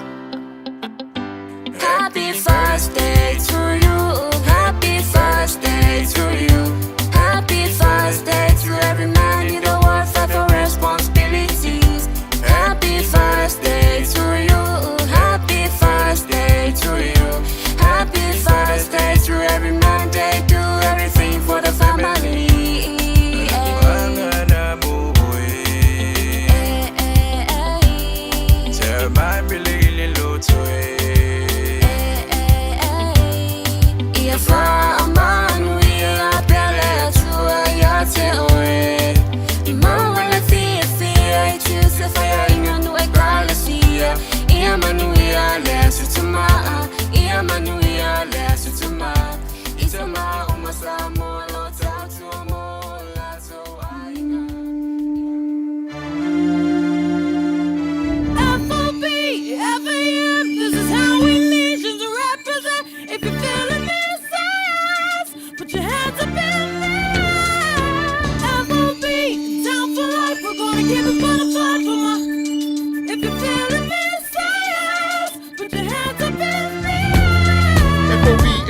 to the day that I die. We Polynesians worldwide, representing that life 100%. Proud of my roots, it's time to be rise. Put it back into the youth to keep our people alive. I'm one in the breed of a generation of soldiers. I followed in the footsteps of my forefathers before us. I'm loving my tradition, the people of my cultures. I keep my side focused, no matter how they provoke us. Promote us like we all alcoholics and thugs, like we all negative role models. Media's overdone, stereotypical. We once was young and dumb. Take a look around now, you're the ones who stunned. Cause I show no shame in the way that I'm raised. The corned beef, eating brother, 6 pound on my waist. Hey, these shit for life until the days when I faded. 6 pound, baby, raised in the States, replaced, come on. F-O-B, F-A-F, this is how we nations represent. If you're feeling me, say yes. Put your hands up in the air. F-O-B, down for life, we're gonna give it for the blood for my. If you're feeling me, say yes. Put your hands up in the Motivators, the FOB, FAM entertainers, highly intoxicated while we sipping on these vapors. We can drink your party dry, flip it then we slide. Clicking with 20Ks over the limit, we ride. Went from shitty cribs, cockroaches invaded. We ghetto brothers representing with the roots of a native. Sydney's finest, we sweep through your streets like a virus. Rockin' booties at a party, overheating the climate, but there's a minus. Too many bodies, trap fabricators. We bring anarchy to haters who blow it. I just in it, clearly we could be famous and stacking up on the papers. Trying to the greatest buddies that you motivators. Cause we live the life that you envy, right? You can see it in our eyes that we destined to rise. So your words are cursed cause we booing the birds. And shut your mouth, Houdini, or you're bound to get burnt, you heard? F-O-B, F-A-M, this is how we nations represent. If you're feeling me, say yes. Put your hands up in the air. F-O-B, down for life, we're gonna give it for the blood for my. If you're feeling me, say yes. Put your hands up in the air. The only beef you're familiar with the 6 pound team, but any heat on our perimeter becomes our business. I take it to you, through and through you. The streets out ring, boomers cruising through the sewers, trying to pull crowds in. I'm a survivor. You bring it in my home, I rise up. It's suicidal, I'll make you choke on your own saliva. You know we primo, we cruise, shoot, stop, then reload. Think twice the next time we decide to spit the beef note. Drinking street mode, my foe's fragile. You wanna bring a brother heat, then I propose battle. You watch me unravel you like 2 smoking barrels, then I edge your click with a slick. See your Adam's apple, going ballistics. With PIs all up in this. The 6 pound, put it down and tell me, can you feel it? I'm thinking of making $1 million by cashing up plenty.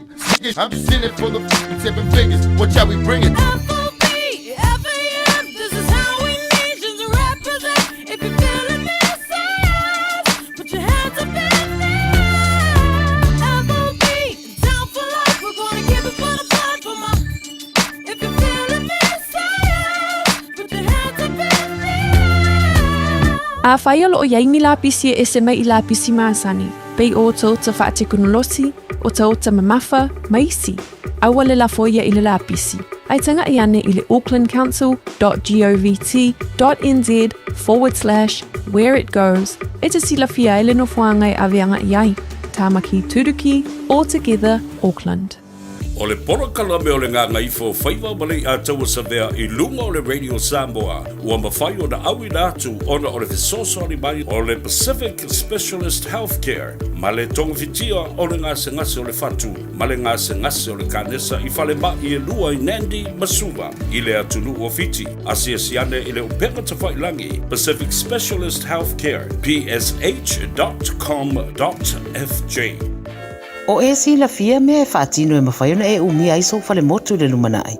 A whai fo i iso fale motu, o e si la fia mawhaiona whaatino ni isi o fuafuanga e whaonga aile equity o lo fale. A wane e misiere por kalame o le malu I fale. Ia fiafi o soruru taitasi le se fulu e te aile whaa. O le a e si la fia ai au wala e mawhaiona e umia se fale motu le lumanai, ma au wala e whaonga aile equity o lo fale motu e whaata waise isi o fale. Le por kalame o le malu I fale. Ia fiafi o sorulu wa yaso taitasi se fulu e te aile whaa. O le porokala me o le Gagaifo Faiva malei a taua savea I lunga o le Radio Samoa. Ua mawhai o na awi nātu ona o le fesosori mai o le Pacific Specialist Healthcare. Ma le tongawitia o le ngase o le fatu. Ma le ngase o le kanesa I whale mai I lua I Nandi Masuva. I le atunu o fiti. Asia siane I le upenga tawhailangi. Pacific Specialist Healthcare. psh.com.fj. Tala whalawa o le siufonga le nei o Samoa, le Radio Samoa.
Ya, toi whatalofa ia te oe le 20 minute muri o le tātou porkalame le nei fo I au auli o le asolua.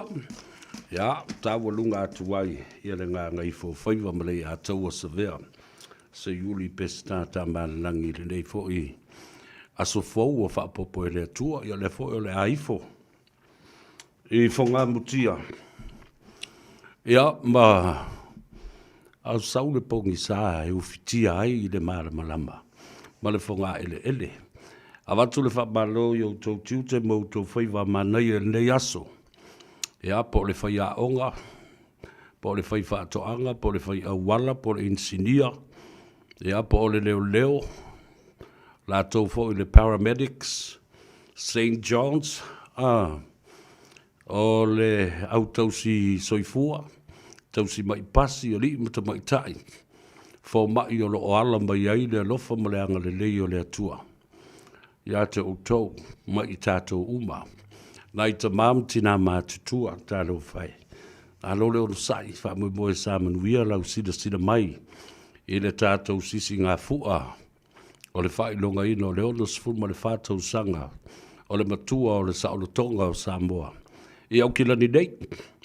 After the Radio Samoa, ia ma le au whainga luenga, whapea fo I le tautu iae. Ma I la tau Samoa mō lia atua nā ata o saunoanga, matulenga, o whawhiawhianga, o pespesenga. Ai maise le wha I li pū tauta ua ma le lawi loa.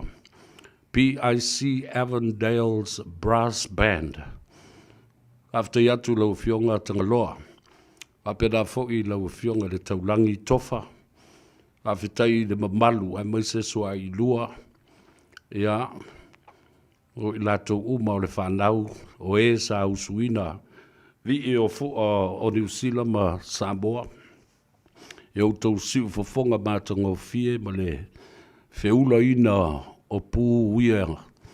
Ia, o mea ia sa whaatino ai le ngā ruenga o le osinga taulanga I le aso na nafi. A watu le whaamalo ma le whaafitai.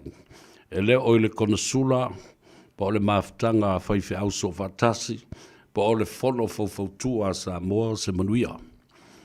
A e tatala popuni o le langi e le atua, ma li lingi whaauto atu whaamirianga, ia whapena fo I lona anga le lei, I le ekalesia ma le whailipu a le PIC Avondale. Whafua lo le soifua tautua le musika, o le mamalu ia o me whaia le atunuu. Ia o wha ili te tele whapea I aso whapea. Wha ilonga ina ma aso tā ua o le atunuu. O le tatalo le nā, wha iei ma whonga tā umumoli o le fionga le konsula, whapea fo I sunga I whawhia ngainga o le mawhitanga so whatasi o whaiwhi au Samoa. Ai mai se fo I le tātou whono whautua. Lau fionga I le teitei whono ma le komiti whafoe. Le aise tasi e le I whaia sana au aunanga ma sana tautua. Pe whamata whaingo fie, pe whainga tā e o lava I le au ngā sese. Whawhitai atu. Nai o tātou ta mamtina mātutua uma. Sa awhiwhio mai ma si mai lau tau whalasi inga tā. Whawhitai atu. Atalo whatu le tina matua e a tapuitea. Whapea fhoi ia le tamamatua o le tātou ainga I takapuna I North Shore, tui alii, sofa, ia ma le whanau, le no whaalo ma le ainga alii. After iatu le lango mai, ma le tatalo mai, ia manuia le au whaingaruanga e maise au nei. After iatu ma talo whatu le tamamatua, au mua ave ma le tina ia au auna. Ia whapea fo le tina matua ia te mukisa ma le whanau, Debbie, ia whapea fōi ia le lia Johnny Mawason, a talo whatu mālo le soifo manuia, talo sia o taunu mai manuia, ia le whainga malanga a sio tau tina ia te mkisa. O na o mai leo la whaso, whatalo whabitoa lawa I la uso, pesta tama le langi uunga. Alex Fido o le whatonu le nā o le siufongo Samoa so whatasi I le lo I le aio keriso, I Christchurch. Whawtai mo le au unanga ma le tautua whaawau longo pui I ai o tātou tangata I le a aitele Christchurch. A malo fo i le tapuai, whaaftai atu fo i lau tau fo i tāpenanga.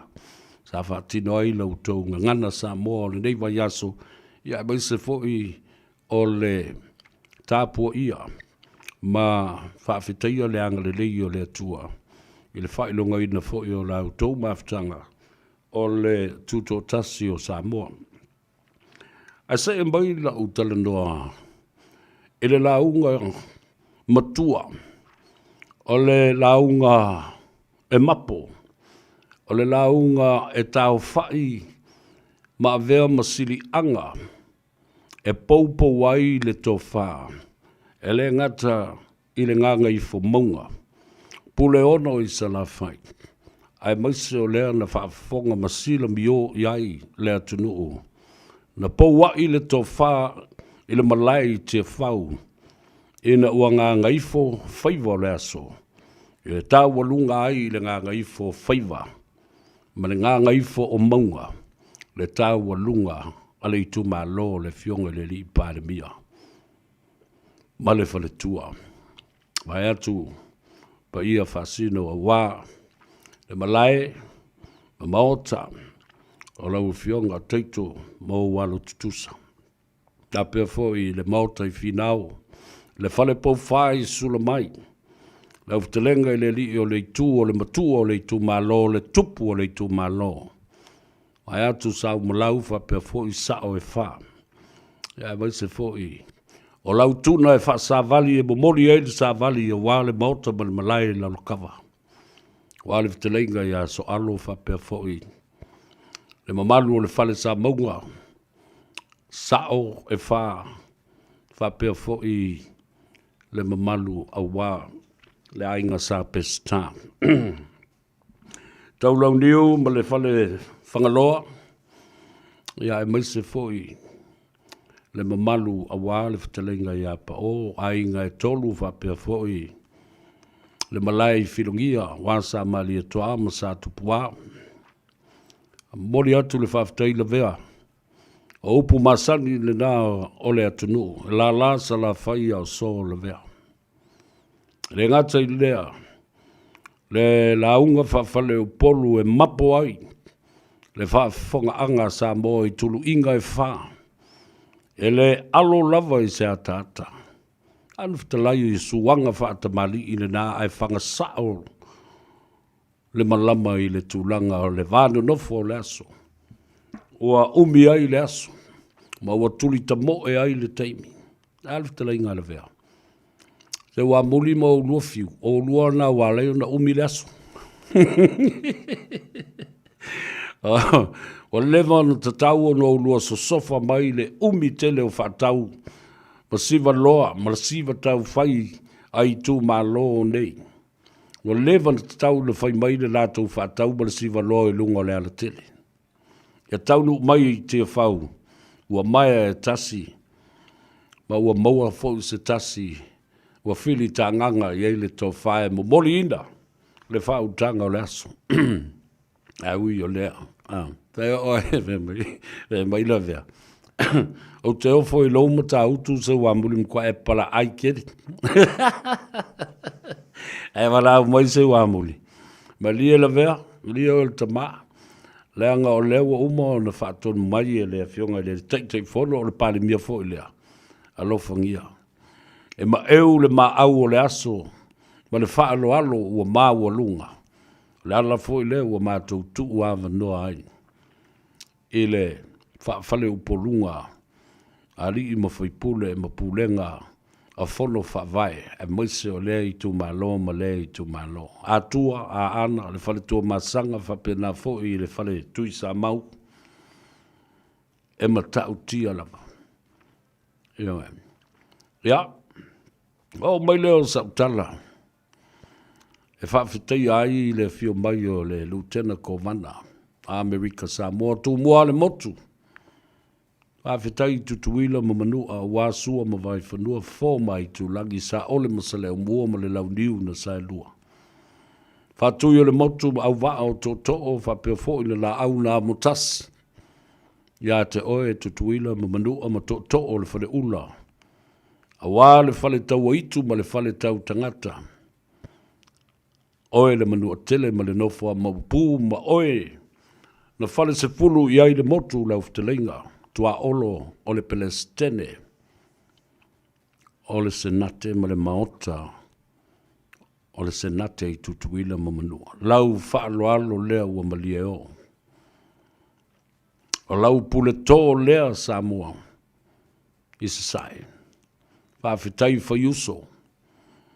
Whawhitai lo tō wanga le lei. Ma le alo lo whaane i whanau a Samoa. O lo ta se i tutono tuila manua ma ngā lulue. I ngā luenga whawai taimi ma whai ngā Faiva le Starkist. O au tau mo moli mai ai le seleni pa ia ma te tala tonga te tele. O ia au afa sa ta oto i sua ma vai whanua. A wale manua tele, ma le tausinga wā tele. Tasi leo ma ta opu onga onga. E le ma whai ona wha ma mulu i le loto ma le anganga. O le toi ina o tui le epa ma le icha apipi. Aisea. O upu ia sa la lafo i le tele o aso ma tausanga. La tau te le ava ma wha alo alo. I le pūlenga ma malu. A maota o le senate ma le konkalesi o maota e lua i tutonu o le whainga ma lo tuila manua. Whai mai ea. Ai ai se mea mana na o ai. Tuila epa mai lātou. Lātou te o sao i a Donald Trump. Ma o sao le malo tele o Amerika. O le ala le nae ma ite ai. Ma wavala mai ai le wa ai mau lalo le neito ina. Ma lana whainga ma lo. I le pule anga o le malo tutuila ma manua ma tātou uso i sasai. Wane, wa ilo vea i le whaafonga ai maise le tamamatua i atua olo. Lau fionga tua olo o le na. Whale se fulu i ai le motu ai maise. O lau fionga o le Palestine. Awa uma na sau noa i atu le epa. Oi, whato ai loa lea e sau. Ai na e sau ea. Na e sau te su tupe. Toi titi uma le lalolangi a lea whato a e ono mai. Wai le tala noa wha le ta māma tua. E mapola na tō wha. E tala noa. I le mea a noa. Ina ia ulu fale i le nganga ma le loto ma le mafau fau o tui le epa. Whai mai le tala. Ale toi ina o tua olo. Atu o na taulangi. Ana ua e file mu. E loa malolo whata mali i. Ua leva o na file mu ma manuia Samoa.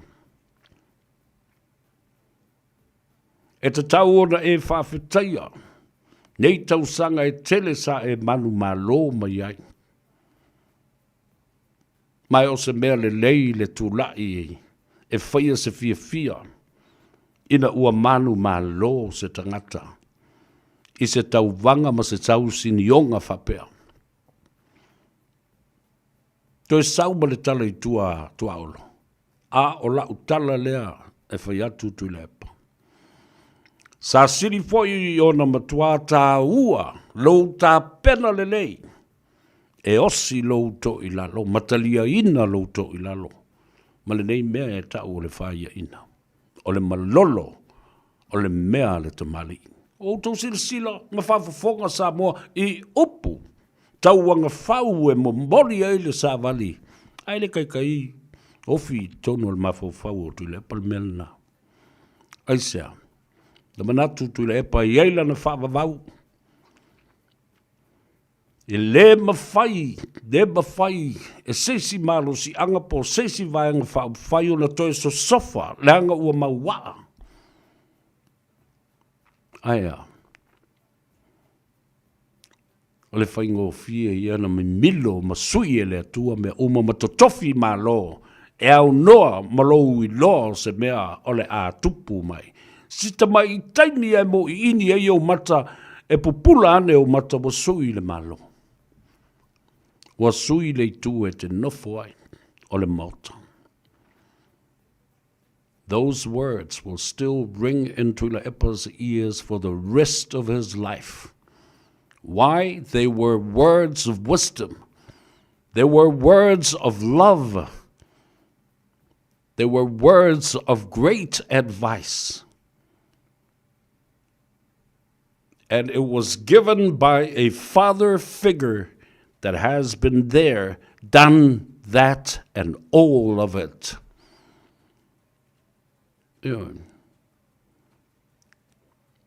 Mai le lo ia si avea ma whaamasino, si avea ma whaipule, si avea ma minsta, si avea ma pelestene o le mauta.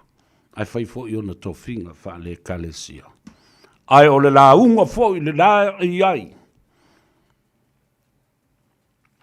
O le la unga e tū mātila e tausi ai sua ma vai whanua ma le vānu nofo. O tutuila ma manua, o le to o tū mua. O le to o le motu. O tū mua le motu. Ia mana tua le lei o tau, le wharu penga le nā. Pupu o tuila manua. O le to o tū mua le motu e tausi ai le manua tele. E tausi ai le motu sā. Sila Samoa i le tala lea lau a o avatu. Ana whapea se ei o tu le epa ma le sui teitai. I le teimi o whaalo longa nei o ta lolo ma malu a Samoa. Tau te sila i ai e ta tala le tong tele. E ta tala fo i io au awha. E whaalo alo mai ei tuila manua. E whaalo alo mai ei tu malo uma. Sa whaatino a lātou ta lolo ile a fionga ile teitai o le tua ngai. Ma le sui teitai. E le mawhai. Ona tu ua e la auli se mea whapea e alu loa. Leanga. Po le ale tele o mea nei e tutupu mai e tasi ale teimi matal noe me lauli. O la ngona le lei. E le uma le alofa le tama lea i le to ina lea. E le uma. Aia. Ua fiu fo i le tama e siva ma ai yuli.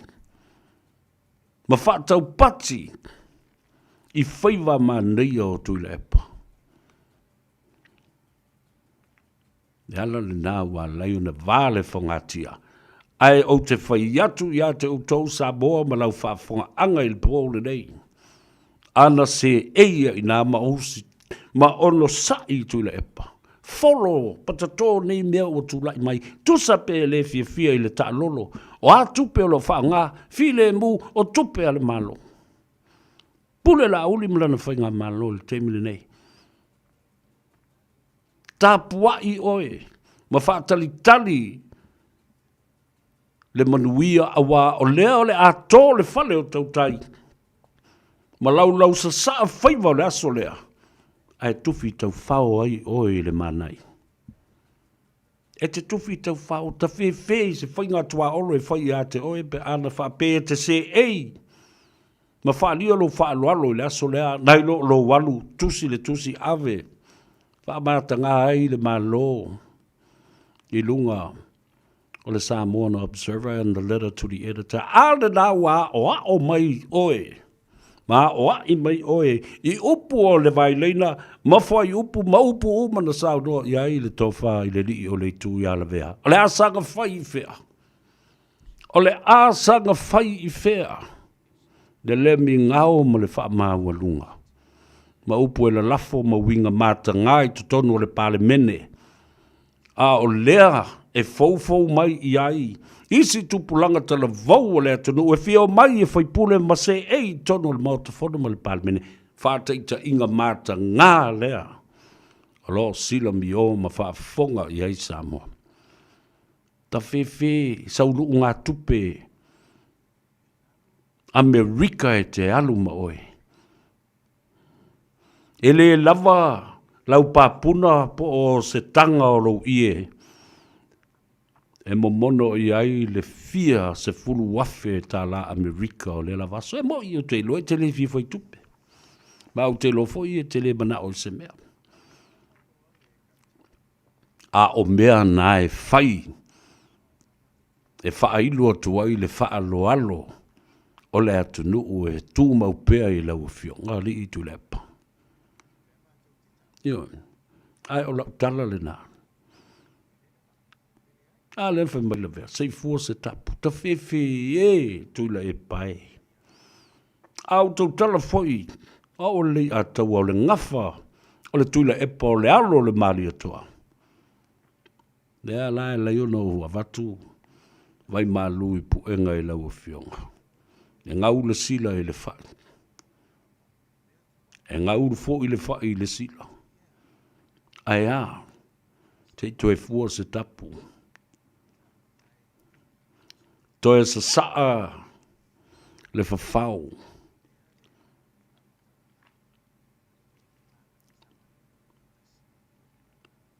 Awau te iloa, e tu mau pēr le lofa o la uli atu. E lea wa nea la le lofa pēr le dama le loto wha mangalo.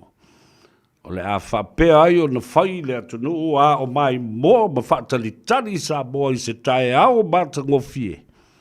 A lea na sau noa i ai le fionga i le au mamalu o le malo. I lana sau noanga. Na lote ai fo i ma le upu lea o le vaa. Outou sila i le powerful o le nā upu. Nā o le lua mata i tusi. Si pela ngofie, wha leo ngofie. Le vā. Le vā nunofo ma le vā tapuia. O le vā le nā. O le o singa fo le nā. O le vā o le alofa ma le wha alo alo. Le vā tapuia i o tātou ai. Malo tātou vā nunofo. Pa mai le saunuanga le fionga i le tama ainga. Whawhetai a Samoa o lo alana mapapa au i whafu. O sa tasi le o saunuanga matulenga mawai leina ma upu ia. A statement that is rarely being said by Tuila Epa himself, se lele. E te le whalongo. O alu suanga, pe alu, le whasoa tula epa o na awhea ne lea ma whapea. Ea a o whafonga mai, whawhita i atu Samoa. I loutou titi whaitama Samoa ma loutou pa ia ma walunga o lo alala ma papa au i atu nui whafo whawhitai loutou wanga le lei. Whawhitai i lautou tautua ai tau malele o lo lafo mai eise leni mamanuia ai Samoa ma o tātou ainga ma le tamao ainga. Never before. It's a statement that you will never hear from the man. Quote, thank you to all Samoans who live abroad and the international diaspora of our people all around the world. Ai ala le saunoanga le fionga le tama ainga. Le tui maleli whano i le asona na fi. Whawhitai Samoa o lo alala ma papa au I whafo. Acknowledging Samoa's international diaspora outside, living outside of Samoa. Whamai, well done. Whawhitai I lau tau tautua. As I said, it's a statement that has stayed with me for so many years, and I wonder why this man will never, ever acknowledge the service and also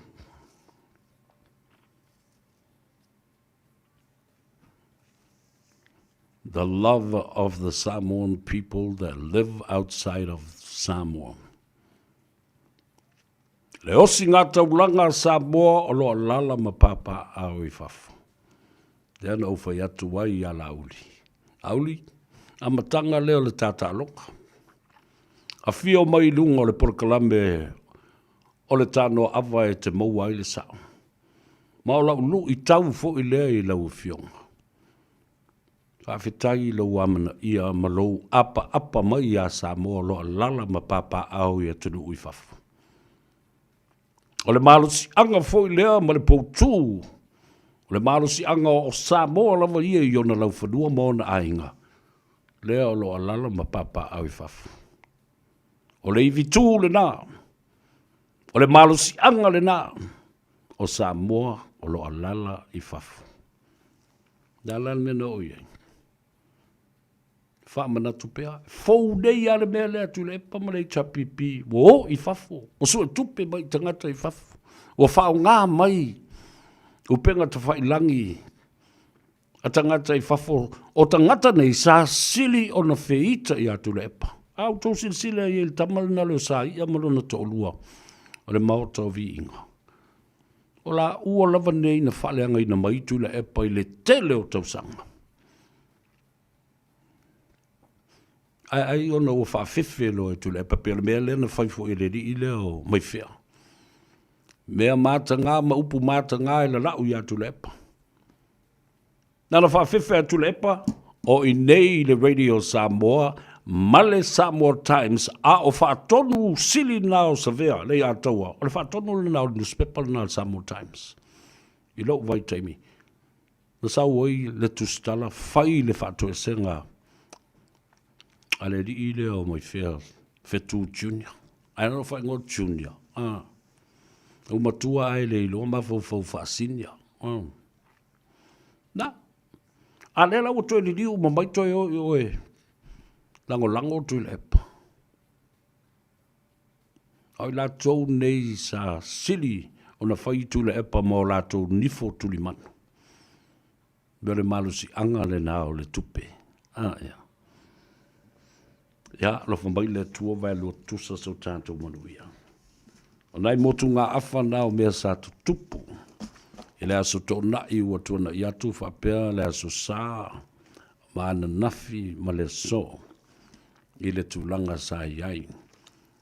E le ngata o le sisi ngā fua, ma le whamna tuina i Samoa i lau whanua, ma ele o lea tunu pele. Ai whape nā fui i aukilani nei. Ia manuia lo tātou tunu. Fuanga lualu mamao le nei vai aso i lau fionga le teitei fono ma le fionga le teitai o le atunuu. Ia uli masao le wha moe moe. Ma ia tau nuu le pora kalame pe i ona whata oto ma whata atia.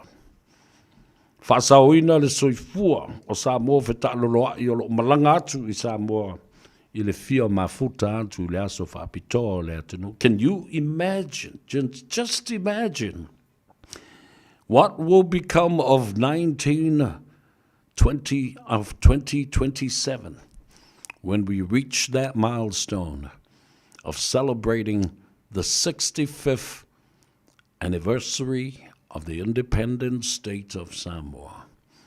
Tātou te talo ina ia taitai atu iai le soifua manuia o le atunu. Mamao, ni tuata falu mo ni mea toli le safini. Ia whapena fo i ona sa safe ni iu i le vanganga ftelai lau fionga. I le teitai o le malo. Ma ia pui puia ma malutia lau soifua. Au ona le soifua tautua. Ma le soifua ngalue. Ka mangalo fo se leo le atou le dei aso. Tu atu ina ia te oe le matua faitama. Malo titi faitama. E mangalo ai se leo. Pero ia tele tau mafutanga le nei e fiafi. Tali ngā sua, ka pēr fo i osi ngā taulanga. E mai se pe a whata oto tō whanga o le nei a fiafi. Ia moe malu ma ia mahawhana tō whanga o le atunu. Ina ia sengia le mauli, ai toi whafo i atu e le atua e tusa malana vāvenga e whaia i aso, umana te whangu i ate oe. Tātou a afu le ia afu o le alofa o le atua. Ala whai le tai au fōlinga i le atua, fusia le fau o malo ma momoli la au i fongaa.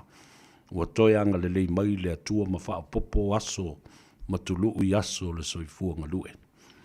Ia, lei atau sa vele nei. O tala na e winga i o tātou tangata.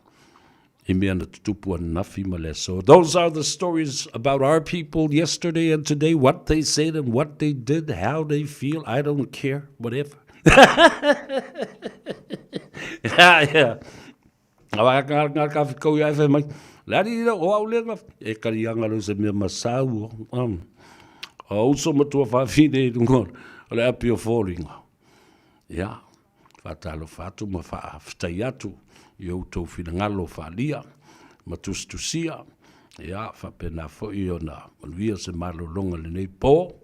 Ia, whapena fōi o na tātou wheiloa i ma te atu i le aso a tae hao. O ngā tutonu ngā le mū o le nei vai aso. Ro whātu i lau sunga uunga. Ia po lau fionga fōi le pesta ta ma le langi Alex Fido ma le whaletua le no whaalo le au whinga luenga Samoa so fatasi le si fongo Samoa i kala estete. Ria tele lava le nei a fiafi ai wha soifu. Ia la tātou o e su e le pesele a tau sa vea. Lea manatua oe, manatua pea oe. Tātou te tau ma vai ai. Well folks, that's it for me. I leave you with one of my songs. Remembering you. A uwa ai I o fōringa.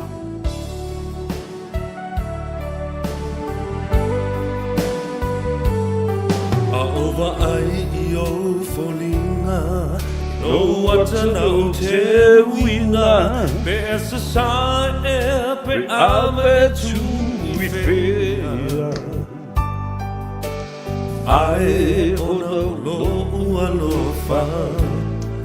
Mo oele ma whaina uma.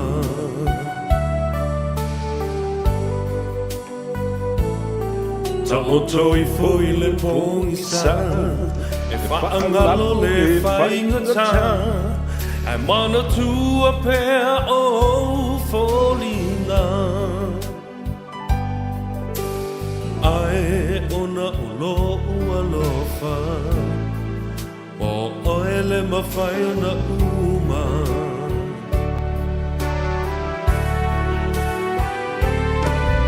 Ua o I loa wa e alu. Ai whainga tāna ngama o I lo whatu.